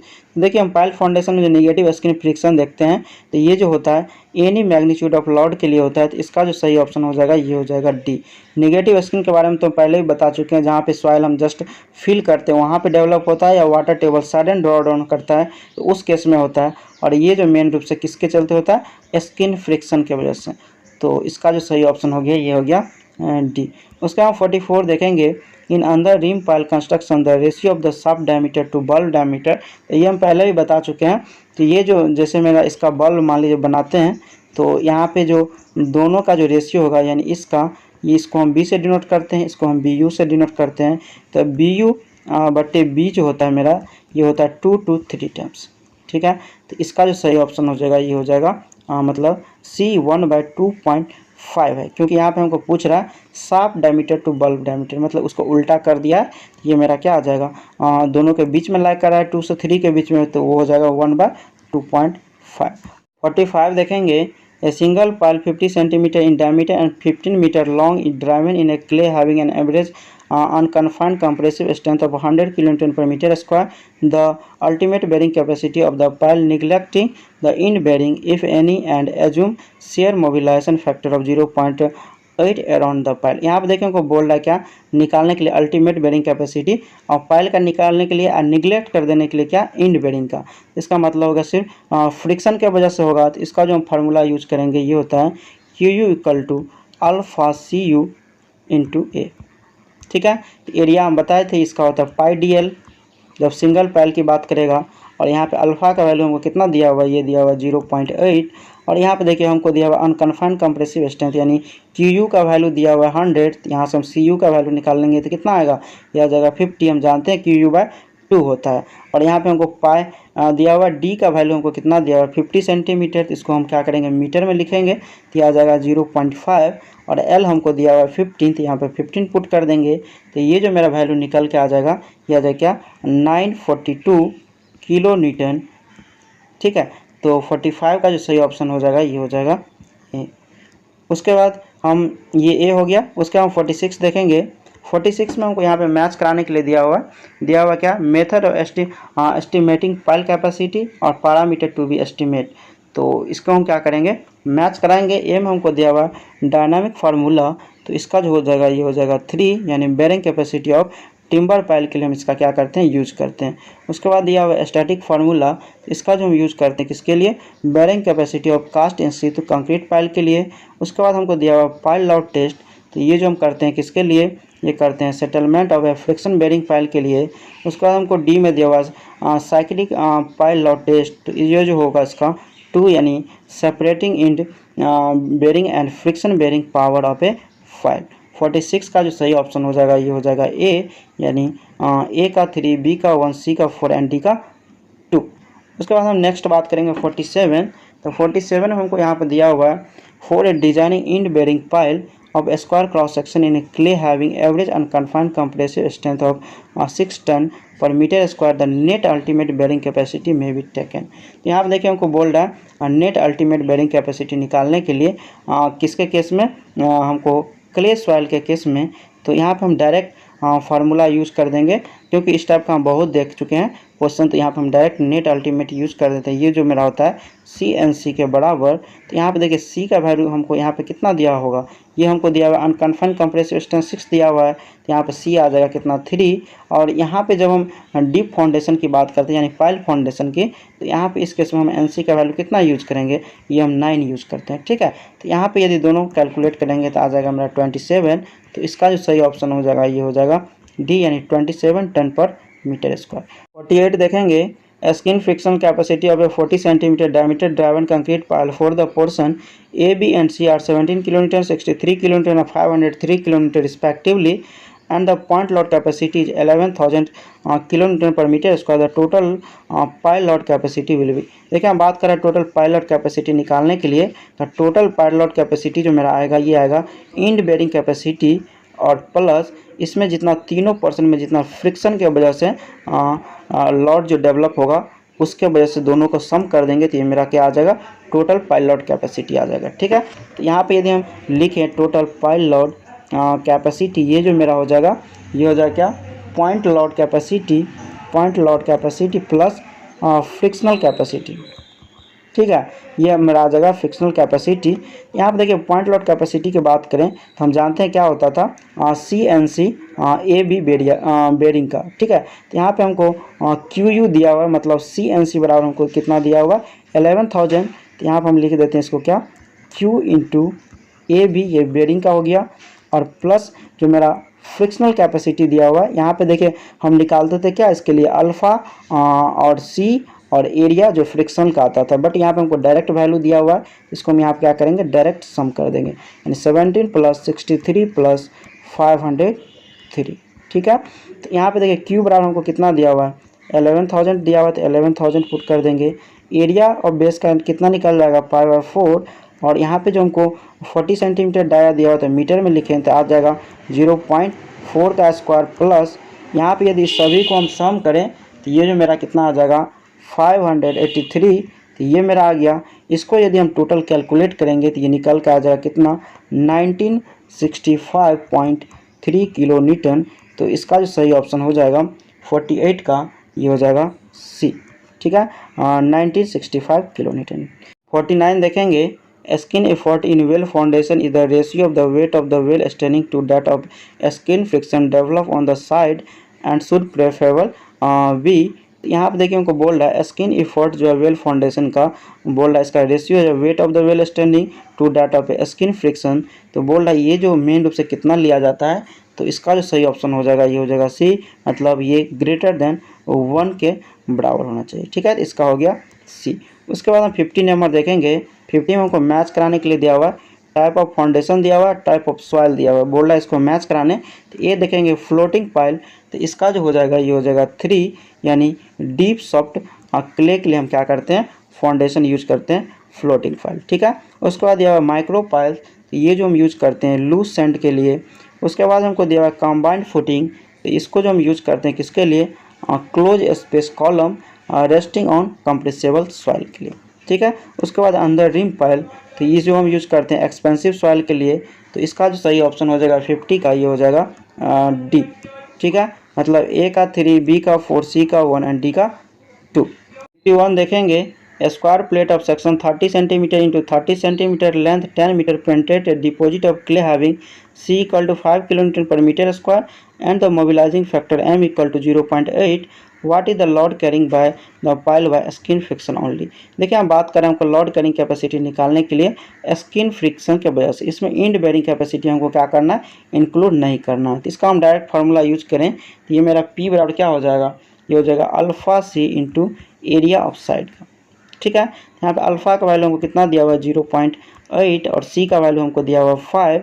और यहाँ पे देखिए एरिया जो निकालेंगे तो हमको दिया हुआ स्क्वायर प्लेट की बात कर रहा है, तो इसका एरिया जो हो जाएगा ये चारों साइड हमको जितना दिया हुआ है, तो ये चारों 4 इंटू ये हो जाएगा मेरा कितना 4 इंटू चारों साइड का डिस्टेंस, चारों साइड के ना 30 सेंटीमीटर का हमको स्क्वायर प्लेट दिया हुआ है, तो यहाँ पे इसको मीटर में लिखे तो 0.3 आ जाएगा। और लेंथ हमको कितना दिया हुआ है 10 मीटर, इसको हम 10 से गुना कर देंगे तो ये मेरा क्या आ जाएगा, ये एरिया आ गया। तो इसको यदि हम फाइनली क्या करेंगे, सभी को मल्टीप्लाई करके निकाल लें तो ये जो मेरा निकल के आएगा 48 किलो न्यूटन। तो इसका जो सही ऑप्शन हो जाएगा ये हो जाएगा डी। उसका हम बात करें 52 का, तो 52 में यहाँ पे हमको मैच कराने के लिए दिया हुआ टाइप ऑफ फाउंडेशन। अब बोल रहा है यूज ऑफ फाउंडेशन, मतलब इस टाइप का फाउंडेशन के लिए फाउंडेशन को हम कहाँ यूज करेंगे। तो ए में दिया हुआ पॉइंट बेरिंग पाइल, तो ए का हो जाएगा मेरा क्या, ये हो जाएगा to transfer heavy load to strong stratum below a weak stratum. ठीक है, उसके बाद हमको दिया हुआ सीट पाइल, तो इसका हो जाएगा 1 टू रिटेन सॉइल फिलिंग। उसके बाद सी में हमको दिया हुआ है कंपैक्शन फाइल, तो इसका हो जाएगा क्या 4 टू डेंसिफाई लूज सॉइल के लिए क्या करते हैं, इसको यूज़ करते हैं। उसके बाद दिया हुआ बेटर पाइल, तो इसका जो हम यूज़ करते हैं किसके लिए, टू रेसिस्ट लेटरल लोड के लिए। तो इसका जो सही ऑप्शन हो जाएगा 52 का, ये हो जाएगा सी, मतलब ए का 2, बी का 1, सी का 4 एंड डी का 3। 53 देखेंगे, the load carrying capacity of an individual frictional pile is 200 kilonewton. What is the total load carrying capacity of a group of 9 such pile with group efficiency factor of 0.8। देखिए हमको बोल रहा है load carrying capacity निकालने के लिए group pile का, जहाँ पे हमको इंडिविजुअल का दिया हुआ है लॉड कैरिंग कैपेसिटी 200 किलोन्यूटन और टोटल नंबर ऑफ पाइल दिया हुआ 9 और एफिशिएंसी दिया हुआ 0.8। इसका हम फार्मूला देखेंगे एफिशिएंसी का, तो ये जो मेरा होता है एफिशिएंसी ऑफ ग्रुप पाइल का, ये जो होता है load carrying capacity of group pile का बट्टे टोटल नंबर जितना पाइल है into load carrying capacity individual pile का। ठीक है, यहाँ पे देखिए हमको बोल रहा है इसका निकालने के लिए और एफिशिएंसी हमको 0.8 दिया हुआ है, एन के जगह हमको 9 दिया हुआ है, और इंडिविजुअल पाइल के लिए जो हमको लॉड कैरिंग कैपेसिटी दिया हुआ है 200। यहाँ से हम क्या करेंगे, ग्रुप लॉड कैरिंग कैपेसिटी निकाल लेंगे, तो ये जो निकल के आएगा कितना आ जाएगा 1440 किलो न्यूटन। तो इसका जो सही ऑप्शन हो जाएगा ये हो जाएगा सी। 54 देखेंगे, यहाँ पे हमको मैच कराने के लिए दिया हुआ टाइप ऑफ सॉइल दिया हुआ, सुटेबल फाउंडेशन दिया हुआ, बोल रहा है इसको मैच कराने के लिए। तो ए में हमको दिया हुआ strong soil in surface layer, इसके लिए जो हम यूज करेंगे कौन, आइसोलेटेड फुटिंग, तो इसका हो गया 2। उसके बाद बी में हम देखेंगे weak surface layer follow by rock at shallow depth below ground, तो इसके लिए जो हम यूज करेंगे कौन सा करेंगे, इंड बेरिंग पाइल, इसका जो हो गया ये हो गया 3। उसके बाद हमको दिया हुआ है swelling soil in surface layer extending up to a few metre below ground around level, इसके लिए जो हम यूज करेंगे ये यूज करते हैं अंडर रिम्ड पाइल, इसका हो गया 4। उसके बाद डी में हमको दिया हुआ weak heterogeneous surface soil layer, इसके लिए हम यूज करेंगे कौन सा राफ्ट फाउंडेशन, इसका हो गया 1। ठीक है, तो 54 का जो सही ऑप्शन देखेंगे ये हो जाएगा मेरा क्या बी, मतलब ए का 2, बी का 3, सी का 4 एंड डी का 1। उसके बाद 55 देखेंगे, इसमें भी हमको मैच कराने के लिए दिया हुआ है, यहाँ पे दिया हुआ टाइप ऑफ पाइल दिया हुआ है और सिचुएशन फॉर यूज़ दिया हुआ, बोला है किस टाइप को पाइल को किस सिचुएशन में हम यूज करेंगे। ठीक है, ए में हमको दिया हुआ इंड बेरिंग पाइल, तो इसका जो हो जाएगा ये हो जाएगा 4, यानी वेन हार्ड फॉर्मेशन या rock is at shallow depth में रहेगा तब हम क्या करेंगे, इंड बेरिंग पाइल का यूज करेंगे। बी में दिया हुआ पेडेस्टल पाइल, तो इसका जो हम यूज करेंगे व्हेन फाउंडेशन सॉइल होगा रिलेटिवली वीक, उसके लिए। सी में हमको दिया हुआ फ्रिक्शनल पाइल, तो इसका जो हम यूज करेंगे व्हेन फाउंडेशन सॉइल क्या होगा ग्रेनुअल होगा तो तब हम यूज करेंगे। उसके बाद दिया हुआ सैंड पाइल, तो इसका जो हम यूज करेंगे when weak foundation soil is to be compacted रहेगा। ठीक है, तो 55 का जो सही ऑप्शन हो जाएगा ये हो जाएगा सी, मतलब ए का 4, बी का 3, सी का 2 एंड डी का 1। उसके बाद हम बात करेंगे 56 का, तो 56 में हमको दिया हुआ है a static cone penetration test is usually conducted when the structure is likely to be founded on which are the following.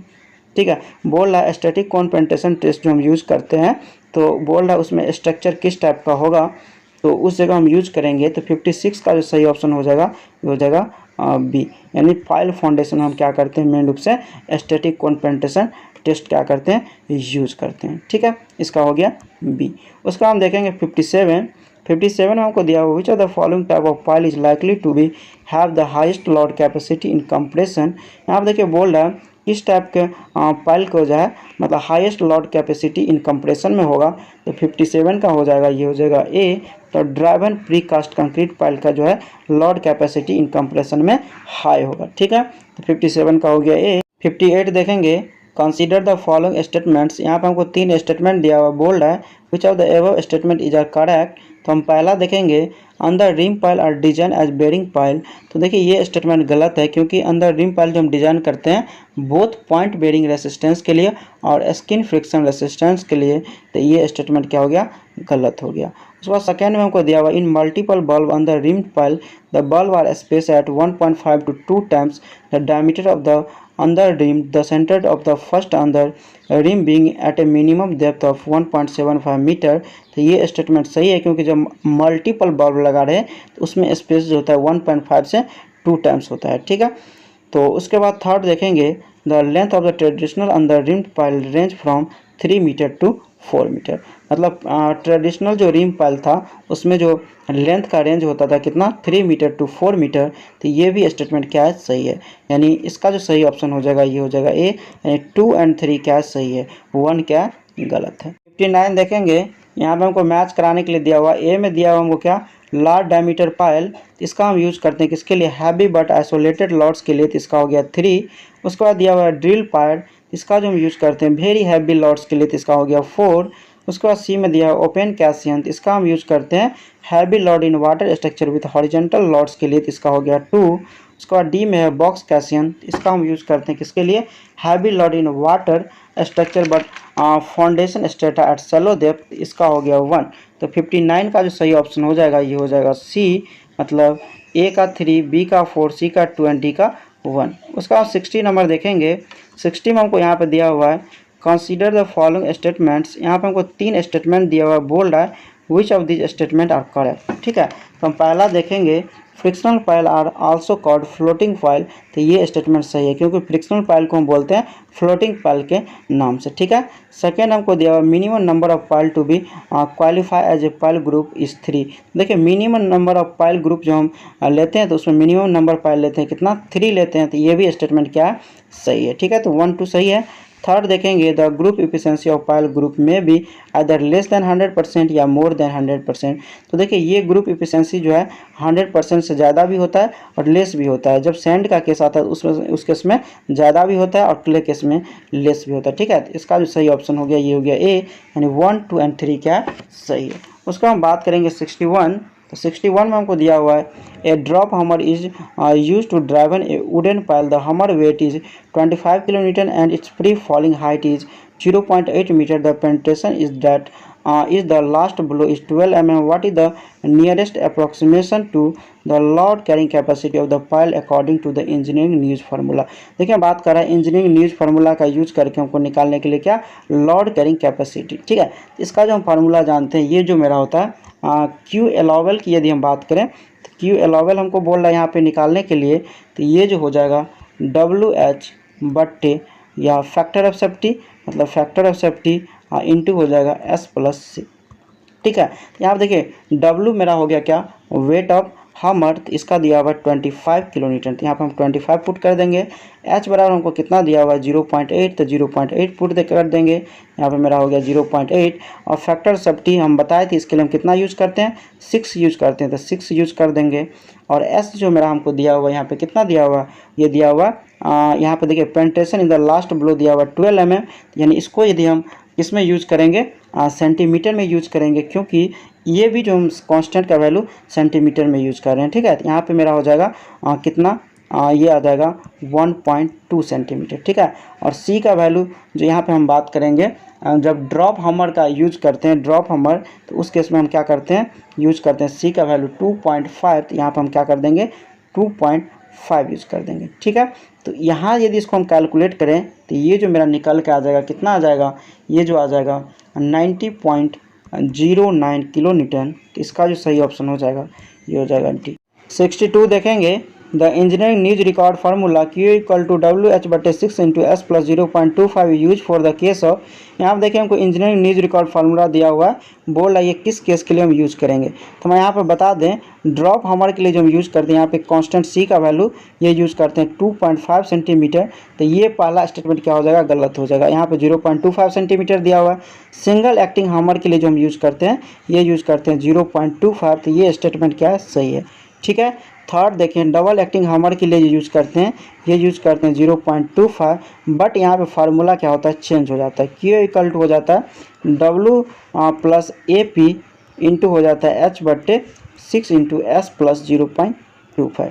ठीक है। तो यहाँ पे देखिए मेन रूप से सेकेंड सही हो गया, तो इसका जो सही ऑप्शन हो जाएगा ये हो जाएगा B, यानी 2 ओनली क्या है, सही है। उसका हम 63 देखेंगे। 63 में हमको दिया हुआ है the skin friction resistance of a pile driven in sand does not depend on. यहाँ पे देखिए हमको बात कर रहा है स्किन फ्रिक्शन रेसिस्टेंस है, सैंड के केस में बोल रहा है किस चीज़ पर डिपेंड नहीं करता है। ठीक है। इसका यदि हम फार्मूला देखें तो ये जो मेरा होता है QF यानी skin friction resistance equal to K into sigma average into 10 del. ठीक है। और इंटू जो होता है मेरा क्या, एरिया ऑफ सरफेस का। तो ये देखिए K हो गया मेरा लेटरल अर्थ प्रेशर कोफिशिएंट, इस पर डिपेंड करता है। उसके बाद हो गया यहाँ पे डेल दिया हुआ है, तो इसका मतलब angle of friction between pile and soil, तो ये हो गया डेल, तो इस पर भी डिपेंड कर रहा है। उसके बाद है देखिए थर्ड में है पाइल मटेरियल, तो देखिए K और डेल जो है ये दोनों डिपेंड करता है पाइल मटेरियल पे, तो ये भी स्टेटमेंट क्या हो गया, सही हो गया। और यहाँ पे देखिए स्ट्रेस की बात करता है, यहाँ सिग्मा स्ट्रेस मतलब जो स्ट्रेस है ये एवरेज स्ट्रेस की बात करता है, ना कि टोटल स्ट्रेस का।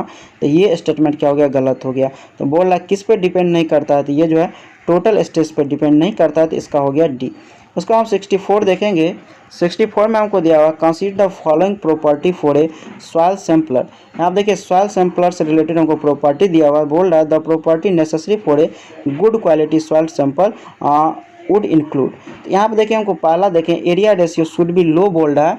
तो यहाँ पे देखिए ये स्टेटमेंट सही है, क्योंकि एरिया रेशियो जो है 10% या इससे क्या लेस होना चाहिए, तो ये क्या सही है। उसके बाद हमको दिया हुआ है सेकेंड में क्या, cutting age should be thick. तो देखिए कटिंग एज यहाँ पे थिक की बात कर रहा है, तो ये स्टेटमेंट गलत है, क्योंकि कटिंग एज थिक नहीं होना चाहिए। ठीक है। उसके बाद थर्ड में दिया हुआ inside clearance should be high, तो ये भी गलत है, क्योंकि इनसाइड क्लियरेंस जो होता है मेरा, इसका रेंज होता है कितना 0.5 से 3%, यानी लो है, यानी हाई नहीं है, तो ये भी गलत हो गया। 4 में आउटसाइड क्लियरेंस शुड बी लो, तो ये कितना है मेरा, ये जो यूज़ करते हैं 0 से 2% मतलब आउटसाइड क्लियरेंस यूज करते हैं, तो ये लो है, यानी ये स्टेटमेंट सही हो गया। यानी 1 और 4 क्या है, 64 का सही है, तो इसका जो सही ऑप्शन हो जाएगा ये हो जाएगा A।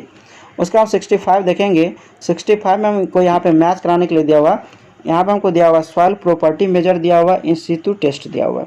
यहाँ पे हम देखेंगे A में दिया हुआ मॉडुलस ऑफ सब ग्रेड रिएक्शन, तो इसका हो जाएगा 3, मतलब इसको हम जो मेजर करते हैं इसे प्लेट लॉट टेस्ट से। उसके बाद B में हमको दिया हुआ है रिलेटिव डेंसिटी एंड स्ट्रेंथ, तो इसका हो जाएगा क्या 4, इसको जो मेजर करते हैं स्टैंडर्ड पेनिट्रेशन टेस्ट से। C में हमको दिया हुआ है skin friction and point bearing, तो इसको जो हम मेजर करते हैं किससे, साइक्लिक पाइल लॉट टेस्ट से। ठीक है। उसके बाद दिया हुआ इलास्टिक कांस्टेंट, तो इसका हो जाएगा 2 प्रेशर मीटर टेस्ट हम करते हैं इसके लिए। तो 65 का जो सही ऑप्शन हो जाएगा ये हो जाएगा D, मतलब A का 3, B का 4, C का 1 एंड D का 2। 66 देखेंगे। Which of the following test can not be done without undisturb sampling. देखिए हम बात कर रहा है इसमें से कौन सा टेस्ट है जिसको हम सॉइल सैंपल को डिस्टर्ब करके मेजर नहीं कर सकते, मतलब मेजर करना है अनडिस्टर्ब सैम्पलिंग में, तो ये जो है शेयर स्ट्रेंथ ऑफ क्ले, इसका जो हो जाएगा ये हो जाएगा B। उसका हम 67 देखेंगे। A good quality undisturb soil sample is one which is obtain using a sampling tube having an area ratio of, तो इसके लिए जो एरिया रेशियो लेते हैं कितना 8% लेते हैं, तो इसका जो सही ऑप्शन हो जाएगा ये हो जाएगा A।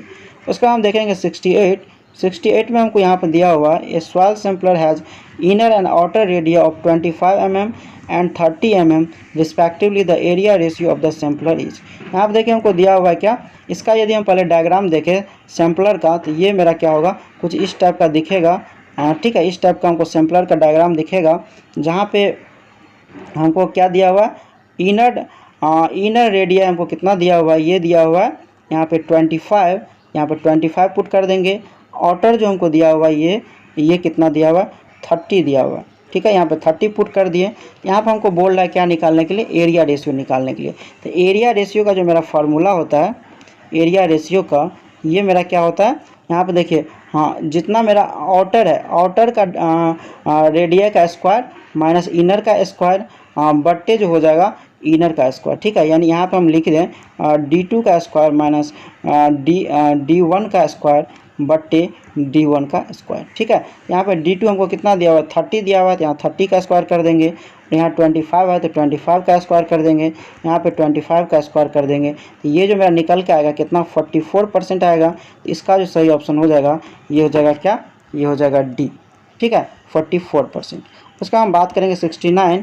तो 69 में हमको दिया हुआ है the correct sequence of the increasing order of disturbance to soil sample obtained from chunk piston spirit spoon and remolded sampler। देखिए हम बात करें करेक्ट सीक्वेंस में हमको अरेंज करने के लिए जो डिस्टर्बेंस सैंपल जो हमको ऑब्टेन होता है, मतलब चूंक के द्वारा, पिस्टन के द्वारा, स्प्लिट स्पून के द्वारा और रिमोल्डेड सैंपलर, इसको बोल रहा है अरेंज करने के लिए। तो 69 का जो हो जाएगा ये हो जाएगा बी, मतलब सबसे कम होगा डिस्टर्ब चूंक सैंपलर में, उससे ज़्यादा होगा पिस्टन में, उसके ज़्यादा होगा स्प्लिट स्पून में, इससे ज़्यादा होगा रिमोल्डेड सैंपलर में, ठीक है। यहाँ पे बोल रहा था हमको इंक्रीजिंग ऑर्डर में अरेंज करने के लिए, तो इसका हो गया बी। 70 देखेंगे, यहाँ पे हमको मैच कराने के लिए दिया हुआ है, सैम्पलर दिया हुआ है, यूज दिया हुआ है। तो ए का देखेंगे स्प्लिट स्पून सैम्पलर, तो इसका जो हो जाएगा 1 to obtain representative samples in all type of soil. B में हमको दिया हुआ है स्टेशनरी पिस्टन सैंपल, तो इसका हो जाएगा 3 मतलब to obtain undisturb sample in clay and silts.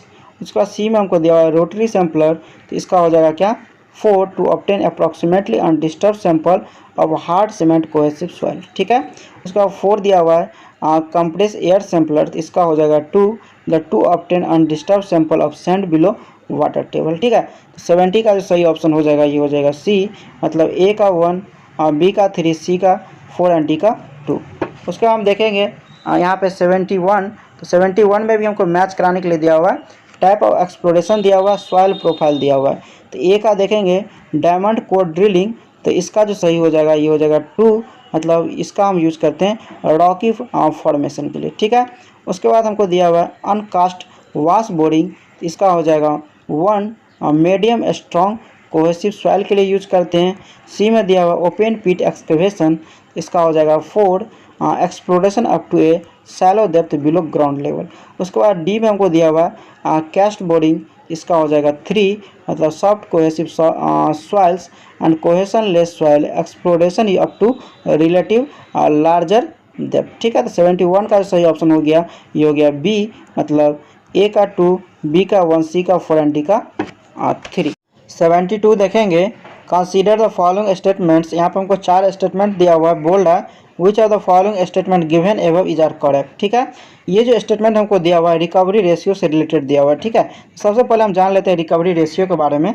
Recovery ratio जो है जिसको हम डिनोट करते हैं LR से, और इसका जो फार्मूला होता है ये होता है रिकवर लेंथ ऑफ सैंपल बटे पेंट्रेशन लेंथ ऑफ सैंपल, ठीक है। ये मेरा होता है रेशियो। जब LR का वैल्यू मेरा 1 होगा तो इसका मतलब होता है क्या, गुड रिकवरी, गुड रिकवरी। और यहाँ पे जब LR का वैल्यू लेस देन 1 होगा इसका मतलब होगा सॉइल सैंपल क्या है, कंप्रेस्ड है, ठीक है, कंप्रेस्ड है। जब LR का वैल्यू ग्रेटर देन 1 होगा तो इसका मतलब होगा सॉइल जो है स्वेल है, ठीक है, इसमें स्वेलिंग है सॉइल में।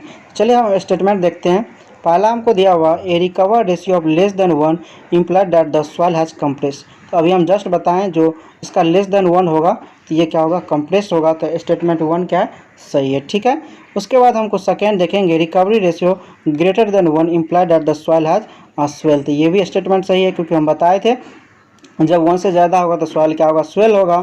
थर्ड हमको दिया हुआ है recovery ratio less than 1 implied that the soil has swell. तो ये स्टेटमेंट गलत हो गया क्योंकि ग्रेटर देन 1 में अभी जस्ट देखें तो अब क्या होता है, सॉइल स्वेल होता है, ठीक है। उसके बाद 4 है recovery ratio greater than 1 implied that the soil has compress. तो ये भी गलत हो गया, यानी स्टेटमेंट 1 एंड 2 क्या है, सही है, तो इसका हो जाएगा ए। 73 देखेंगे, during a sampling operation the drop sampler is advanced 600 mm and the length of the sample recover is 525 mm. what is the recovery ratio of the sampler? अभी हम जस्ट देखें रिकवरी रेशियो का फार्मूला क्या था, ये था recover length of sample बटे penetration length of sample. तो यहाँ पे हम डायरेक्ट एल आर बराबर हम लिख देते हैं क्या, यहाँ पे हमको लेंथ दिया हुआ 525 और पेंट्रेशन का वैल्यू हमको दिया हुआ 600 mm। तो इसका हम 600 से डिवाइड कर देते, ये जो मेरा निकल के आएगा कितना 0.875 यानी लेस देन 1 हो गया। तो इसका जो सही ऑप्शन हो जाएगा ये हो जाएगा सी। ठीक है, उसका हम 74 देखेंगे। 74 में हमको दिया हुआ a sampling tube with a cutting edge is use for extracting the samples. The sampling tube has the following dimension. यहाँ पे हमको डायमेंशन दिया हुआ बोल्ड है क्या, यहाँ पे दिखाने के लिए what is the area ratio air of the sample tube. यहाँ पे देखिए हमको बोल रहा है एरिया रेशियो दिखाने के लिए। तो चलिए हम सबसे पहले इसका हम डायग्राम देख लेते हैं, जो हम इससे पहले भी क्वेश्चन में देख चुके हैं। ठीक है, इस टाइप का मेरा इसका सैम्पलर का क्या हो गया शेप है। ठीक है, इस टाइप का मेरा शेप है यहाँ पे सैम्पलर का। तो ये हम इसको बताएं यहाँ पे जो डिनोट किया कुछ अलग टाइप से क्या है, इसको हम इसको क्या है डीसी से, मतलब inner diameter of cutting edge दिया हुआ है डीसी, और आउटर हमको कितना दिया हुआ है डी डब्ल्यू। तो इसको क्या किया है डी डब्ल्यू से डिनोट किया है, इसको हम लिख दिए डी डब्ल्यू। यहाँ पे देखिए ऊपर में हमको इनर की बात कर रहा है क्या, सैम्पलिंग ट्यूब का, ये इसको डी एस से डिनोट किया है, और इसका जो आउटर है इसको डिनोट किया है किससे, ये क्या है डी टी से, इसको dt से डिनोट किया। यहाँ पे बोल रहा है क्या एरिया रेशियो निकालने के लिए। तो एरिया रेशियो हम बताए थे यहाँ पे जो होगा मेरा dw का स्क्वायर माइनस dc का स्क्वायर बट्टे dc का स्क्वायर। तो यहाँ पे ये देखिए एरिया रेशियो हम देखेंगे, एरिया रेशियो तो ये जो मेरा हो जाएगा dw का स्क्वायर माइनस dc का स्क्वायर बट्टे dc का स्क्वायर और इंटू 100 से मल्टीप्लाई कर देंगे परसेंटेज में लाने के लिए। तो इसका जो सही ऑप्शन हो जाएगा 74 का, ये हो जाएगा मेरा क्या ए, मतलब एरिया रेशियो इक्वल टू हो गया डी डब्ल्यू का स्क्वायर माइनस डी सी का स्क्वायर बटे डी सी का स्क्वायर इंटू 100%। ठीक है, 75 देखेंगे।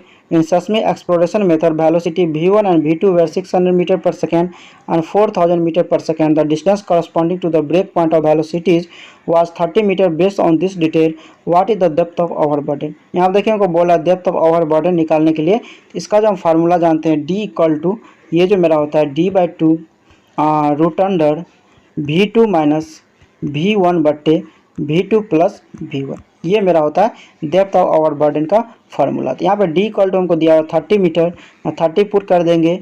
v2 इक्वल टू हमको दिया हुआ कितना 4000, तो यहाँ पर हम क्या करें 4000 पुट कर दिए। v1 इक्वल टू हमको 600 दिया हुआ, तो यहाँ 600 पुट कर दिए। यहाँ भी हमको v2 हो गया 4000, v1 हो गया 600। इसको यदि हम कैलकुलेट करते हैं तो ये निकल का आता है 12.89, और इसको यदि अप्रॉक्स लिखें तो 12.90 हम लिख सकते हैं। तो इसका जो सही ऑप्शन हो गया ये हो गया सी। 76 देखेंगे। Consider the following statements. यहाँ पर हमको 3 स्टेटमेंट दिया हुआ, बोल्ड है which of the above statement is are correct. तो हम पहला देखेंगे the soil obtain from wash boring is a representative sample. यहाँ पर देखिए बात कर रहा है सॉइल जो ऑब्टेन किया जाता है वाश बोरिंग के द्वारा, तो ये जो होता है मेरा क्या नॉन रिप्रेजेंटेटिव सैंपल होता है। तो ये स्टेटमेंट क्या हो गया गलत हो गया। सेकेंड हमको दिया हुआ recovery ratio will be high during drilling in sound rock, तो ये स्टेटमेंट क्या है सही है। थर्ड हमको दिया हुआ hollow stem augers are sometime use to drill holes in silty sand, तो ये भी क्या है सही है। तो 76 का जो सही ऑप्शन हो जाएगा सी, यानी 2 और 3 सही है। उसके बाद 77 देखेंगे। इसमें हमको मैच कराने के लिए दिया हुआ, तो ए में हम देखेंगे जियोफिजिकल मेथड। इसका जो हम यूज करते हैं किसके लिए recognisation covering large area and large depth के लिए। ठीक है, तो इसका हो गया 3।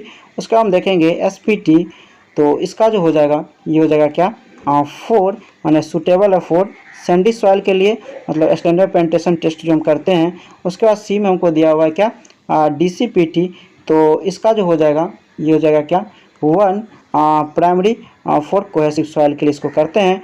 उसके बाद दिया हुआ पिस्टन टाइप सैम्पलर, इसका जो हम यूज़ करते हैं किसके लिए क्ले एंड सिल्ट्स के लिए। तो इसका जो सही ऑप्शन हो जाएगा 77 का ये हो जाएगा डी, मतलब डी हो जाएगा यहाँ पे ए का 3, बी का 4, सी का 1 एंड डी का 2।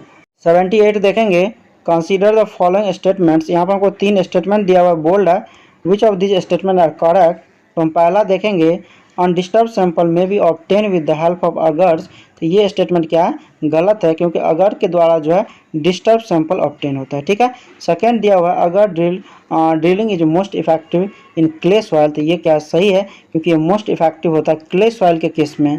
उसके बाद थर्ड दिया हुआ है hollow stem augers are sometime use to drill hole in silty sand. ठीक है, हॉलो स्टीम अगर जो हम यूज़ करते हैं कभी कभी किसके लिए, सिल्टी सैंड के लिए, तो ये स्टेटमेंट भी क्या है, सही है। तो 78 का जो सही ऑप्शन हो जाएगा ये हो जाएगा सी, यानी 2 और 3 क्या है, सही है। 29 देखेंगे, wet cohesive subgrade is most effectively stabilise by the addition of. देखिए बात कर रहा है वेट कोहेसिव जो सबग्रेड रहेगा तो उस केस में हम स्टेबलाइजेशन के लिए यूज़ करते हैं लाइम स्टेबलाइजेशन, तो इसका जो हो जाएगा ये हो जाएगा डी। यदि सीमेंट स्टेबलाइजेशन की बात करें तो इसका जो हम यूज़ करते हैं ग्रेनुअल सॉइल के लिए, और बिटुमिन स्टेबलाइजेशन की बात करें तो इसका जो हम यूज़ करते हैं सैंडी सॉइल के लिए, ठीक है। तो इसका जो सही ऑप्शन हो गया ये हो गया डी। उसका हम बात करेंगे 80 नंबर। 80 में हमको दिया हुआ है कंसीडर द फॉलोइंग स्टेटमेंट। यहाँ पर हमको 3 स्टेटमेंट दिया हुआ है, बोल रहा है कौन सा सही है। तो हम पहला देखेंगे, increase in volume of a soil sample without external constraint on submergence in water in term as free soil swell of soil. तो देखिए ये स्टेटमेंट सही है क्योंकि इसका डिफिनीशन है फ्री स्वेल ऑफ सॉइल का, ठीक है। सेकेंड हमको दिया हुआ है clay soil rich in montmorillonite exhibit very low swelling characteristic. तो ये स्टेटमेंट गलत है क्योंकि माउंट मॉड्यूलैट में जो है स्वेलिंग कैरेक्टरिस्टिक बहुत ज़्यादा होता है और श्रिंकेज कैरेक्टरिस्टिक भी बहुत ज़्यादा होता है। जब वाटर जो इंक्रीज करता है तो इसका स्वेलिंग बढ़ जाता है, जब डिक्रीज होता है वाटर तो इसमें क्या होता है, श्रिंकेज बढ़ जाता है, ठीक है। उसके बाद थर्ड देखेंगे, generally free swell of soil sample cease when it water content reaches the plastic limit, ठीक है। तो ये भी स्टेटमेंट क्या है, इसका सही है। तो इसका जो सही ऑप्शन हो गया ये हो गया बी, यानी 1 और 3 क्या है, सही है।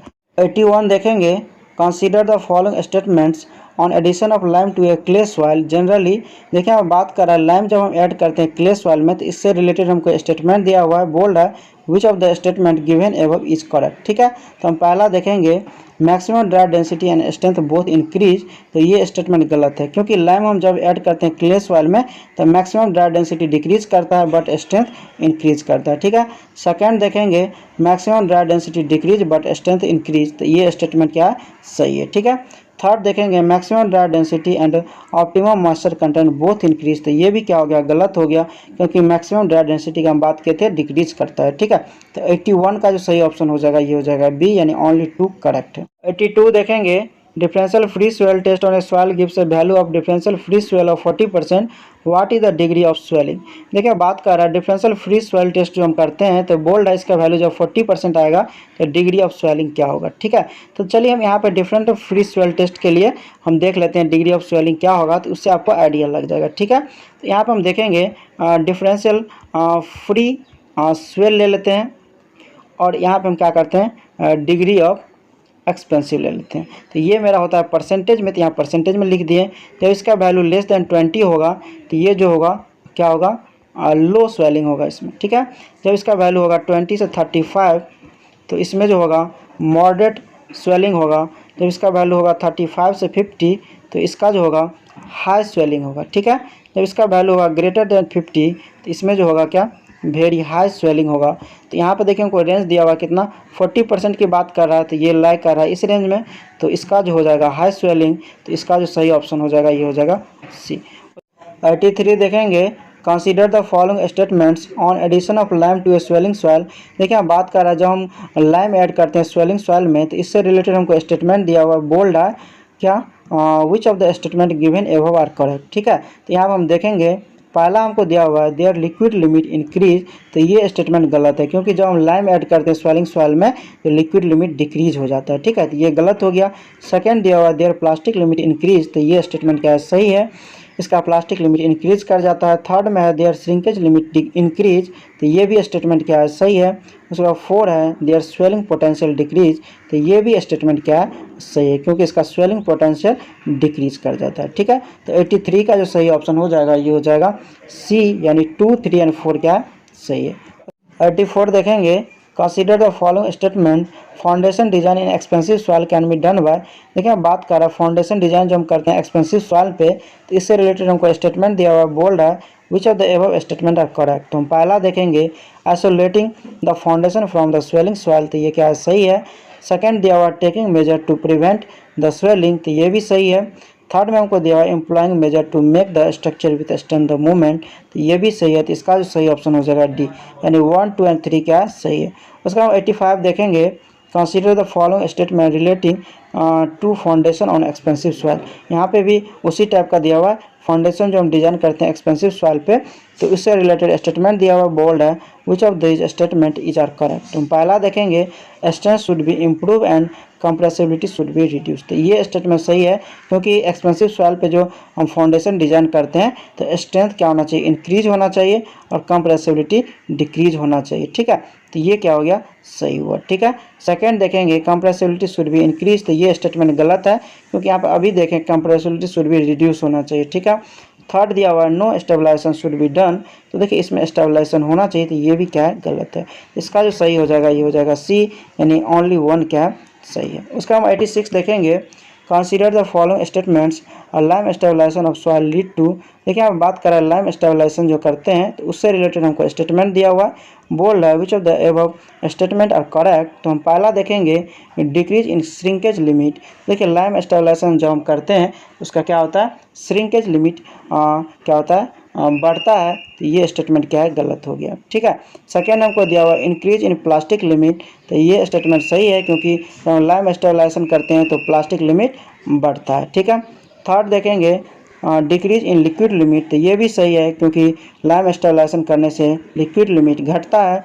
फोर में दिया हुआ है फ्लॉकुलेशन ऑफ क्ले पार्टिकल। तो देखिए क्ले पार्टिकल का शेप जो होता है फ्लॉकुलेशन हो जाता है। ठीक है, फ्लॉकुलेशन का मतलब यहाँ पे हो गया जो डिफरेंट ग्रेन साइज डिस्ट्रीब्यूशन की बात कर रहा है। ठीक है, तो इसका जो सही ऑप्शन हो जाएगा 86 का, ये हो जाएगा डी, यानी 2, 3 एंड 4 क्या सही है। उसका हम बात करेंगे 87 में हमको दिया हुआ है which of the following test are essential for designing a foundation on expensive soil.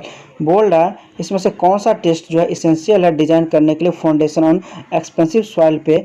तो 87 का देखेंगे, इसका जो यहाँ पे दिया हुआ है स्वेलिंग प्रेशर टेस्ट, मतलब ये भी क्या है, इसके लिए ज़रूरी है। फ्री स्वेल टेस्ट ये भी ज़रूरी है। Estimation of differential free swell तो ये भी ज़रूरी है। श्रिंकेज लिमिट टेस्ट ये भी ज़रूरी है। तो इसका जो सही ऑप्शन हो जाएगा ये हो जाएगा सी, यानी 1, 2, 3 एंड 4 सभी क्या है, सही। 88 देखेंगे which technique of stabilisation for the sub base is prefer for a heavy plastic soil. देखिए बात कर रहा है इसमें से कौन सा स्टेबलाइजेशन का प्रोसेस हम यूज करते हैं सब बेस में हैवी प्लास्टिक सॉइल के केस में। तो इसका जो हो जाएगा सही ऑप्शन ये हो जाएगा सी, यानी इसके लिए हम यूज करते हैं लाइम स्टेबलाइजेशन। ठीक है, उसका हम बात करेंगे 89 का। तो 89 में हमको दिया हुआ एन अनकन्फॉर्मिटी। तो इसका जो सही ऑप्शन हो जाएगा ये हो जाएगा ए, यानी ए सरफेस ऑफ इरोजन या non deposition has a detected in A sequence of rock. ठीक है, ये इसका क्या हो गया, डिफिनीशन हो गया। तो इसका जो सही ऑप्शन हो गया ये हो गया ए। 90 देखेंगे विच one of the following method is not the category of geophysical method of subsurface investigation. देखिए बात कर रहा है इसमें से कौन सा जो है जियोफिजिकल मेथड नहीं है सब सरफेस इन्वेस्टिगेशन के लिए। तो इसका जो सही ऑप्शन हो जाएगा डी, यानी इलेक्ट्रिकल रिस्पॉन्स सर्वेइंग। ठीक है, उसका हम बात करेंगे 91 का। 91 में हमको दिया हुआ mountain resulting from the depression या elevation of block of the earth crust on a large scale due to faulting and this elevated structure are commonly called. इसको जो हम बोलते हैं फॉल्ट ब्लॉक माउंटेन। तो इसका जो सही ऑप्शन हो गया ये हो गया ए। 92 देखेंगे little gap is left between the head of the glaciated valley and the mass of the glacier ice, this gap is known as. तो इसको जो हम बोलते हैं बर्गस्टोन। तो इसका जो सही ऑप्शन हो जाएगा ये हो जाएगा ए। 93 देखेंगे 93 से 100 तक जो हम गुप्ता का क्वेश्चन ऐड कर दिए, क्योंकि आईएएस का जितना भी इंपॉर्टेंट क्वेश्चन था यहाँ तक हम क्या किए, कवर कर दिए। ठीक है, यहाँ से हम 100 तक बच गया था, तो यहाँ क्या किए गुप्ता का क्वेश्चन ऐड कर दिए। तो 93 हम देखेंगे if the void of a soil mass are full of air only the soil is term as. देखिए यहाँ पे बात कर रहा है जब सॉइल में सिर्फ हो एयर तो उसको हम बोलते हैं ड्राई सॉइल। ठीक है, इसका यदि फेज डायग्राम देखें तो 2 फेज में बनेगा, एक दिखेगा हमको क्या, सॉइल सॉलिड और एयर। ठीक है, और जिसमें हमको वाटर इंक्लूड रहता है उसको हम बोलते हैं सैचुरेटेड सॉइल। ठीक है, तो इसका हो गया सी। उसका हम 94 देखेंगे। 94 में हमको दिया हुआ valid range for an the percentage void is. तो यहाँ पर देखिए हमको बोला पोरोसिटी का रेंज क्या होगा। तो इसका जो रेंज होता है 0 से 100 के बीच में। तो इसका जो सही ऑप्शन हो गया ये हो गया ए। उसके बाद हम करें 95 का। तो 95 में हमको दिया हुआ है relative density of a compacted dense sand is approximately equal to. तो ये जो रिलेटिव डेंसिटी होता है मतलब डेंस सैंड के केस में ये होता है 0.95 के बराबर। तो इसका जो सही ऑप्शन हो जाएगा ये हो जाएगा सी। उसके बाद हम देखें 96। तो 96 में हमको दिया हुआ a pycnometer is use to determine. तो पिक्नोमीटर का जो हम यूज़ करते हैं मेजर करने के लिए water content and specific gravity. तो इसका जो सही ऑप्शन हो जाएगा ये हो जाएगा सी। उसके बाद हम देखेंगे 97। तो 97 में हमको दिया हुआ Stokes law is valid only if the size of the particle is, देखिए स्टोक्स लॉ जो वैलिड है, जो पार्टिकल का रेंज होता है किसका, कितना के बीच में, 0.2 mm से 0.0002 mm के बीच में। तो इसका जो सही ऑप्शन हो जाएगा ये हो जाएगा सी। उसके बाद हम देखेंगे 98। तो 98 में हमको दिया हुआ which are the following method is most accurate for the determination of water content of a soil. तो सबसे बेस्ट मेथड जो है वाटर कंटेंट निकालने का ये है ओवन ड्राइंग मेथड। तो इसका जो सही ऑप्शन हो जाएगा ये हो जाएगा ये। उसके बाद हम देखेंगे 99। तो 99 में हमको दिया हुआ है when the plastic limit of a soil is greater than the liquid limit than the plasticity index is reported है। तो देखिए हम जानते हैं प्लास्टिसिटी इंडेक्स IP बराबर जो मेरा होता है क्या, liquid limit minus plastic limit. यहाँ पे बात करा जब प्लास्टिक लिमिट का वैल्यू ज़्यादा हो जाएगा इसका मतलब है क्या, ये निगेटिव में आएगा। तो बट हम निगेटिव में ना लेके इसको हम क्या लेते हैं, 0 लेते हैं। तो इसका जो सही ऑप्शन हो जाएगा ये हो जाएगा बी। इस सेट का लास्ट क्वेश्चन देखेंगे। Toughness index is define as the ratio of, तो ये जो रेशियो होता है किसका, plasticity index to flow index का। तो इसका जो सही ऑप्शन हो जाएगा ये हो जाएगा बी। तो चलिए इसी के साथ जो है ये सेट को हम क्या किए, कवर कर दिए। उसके बाद जो है 1-2 सेट में जो आएगा SSC JEE का उसको हम क्या करेंगे, कवर कर देंगे। IAS का इतना जो है 4 सेट में मैंने क्या किया, कवर कर दिया। ठीक है, तो जो भारतीय स्टडी कैंपस पे नए हैं प्लीज़ चैनल को जरूर सब्सक्राइब करें, वीडियो को लाइक करें और शेयर करना ना भूलें। ठीक है, थैंक यू फॉर वॉचिंग।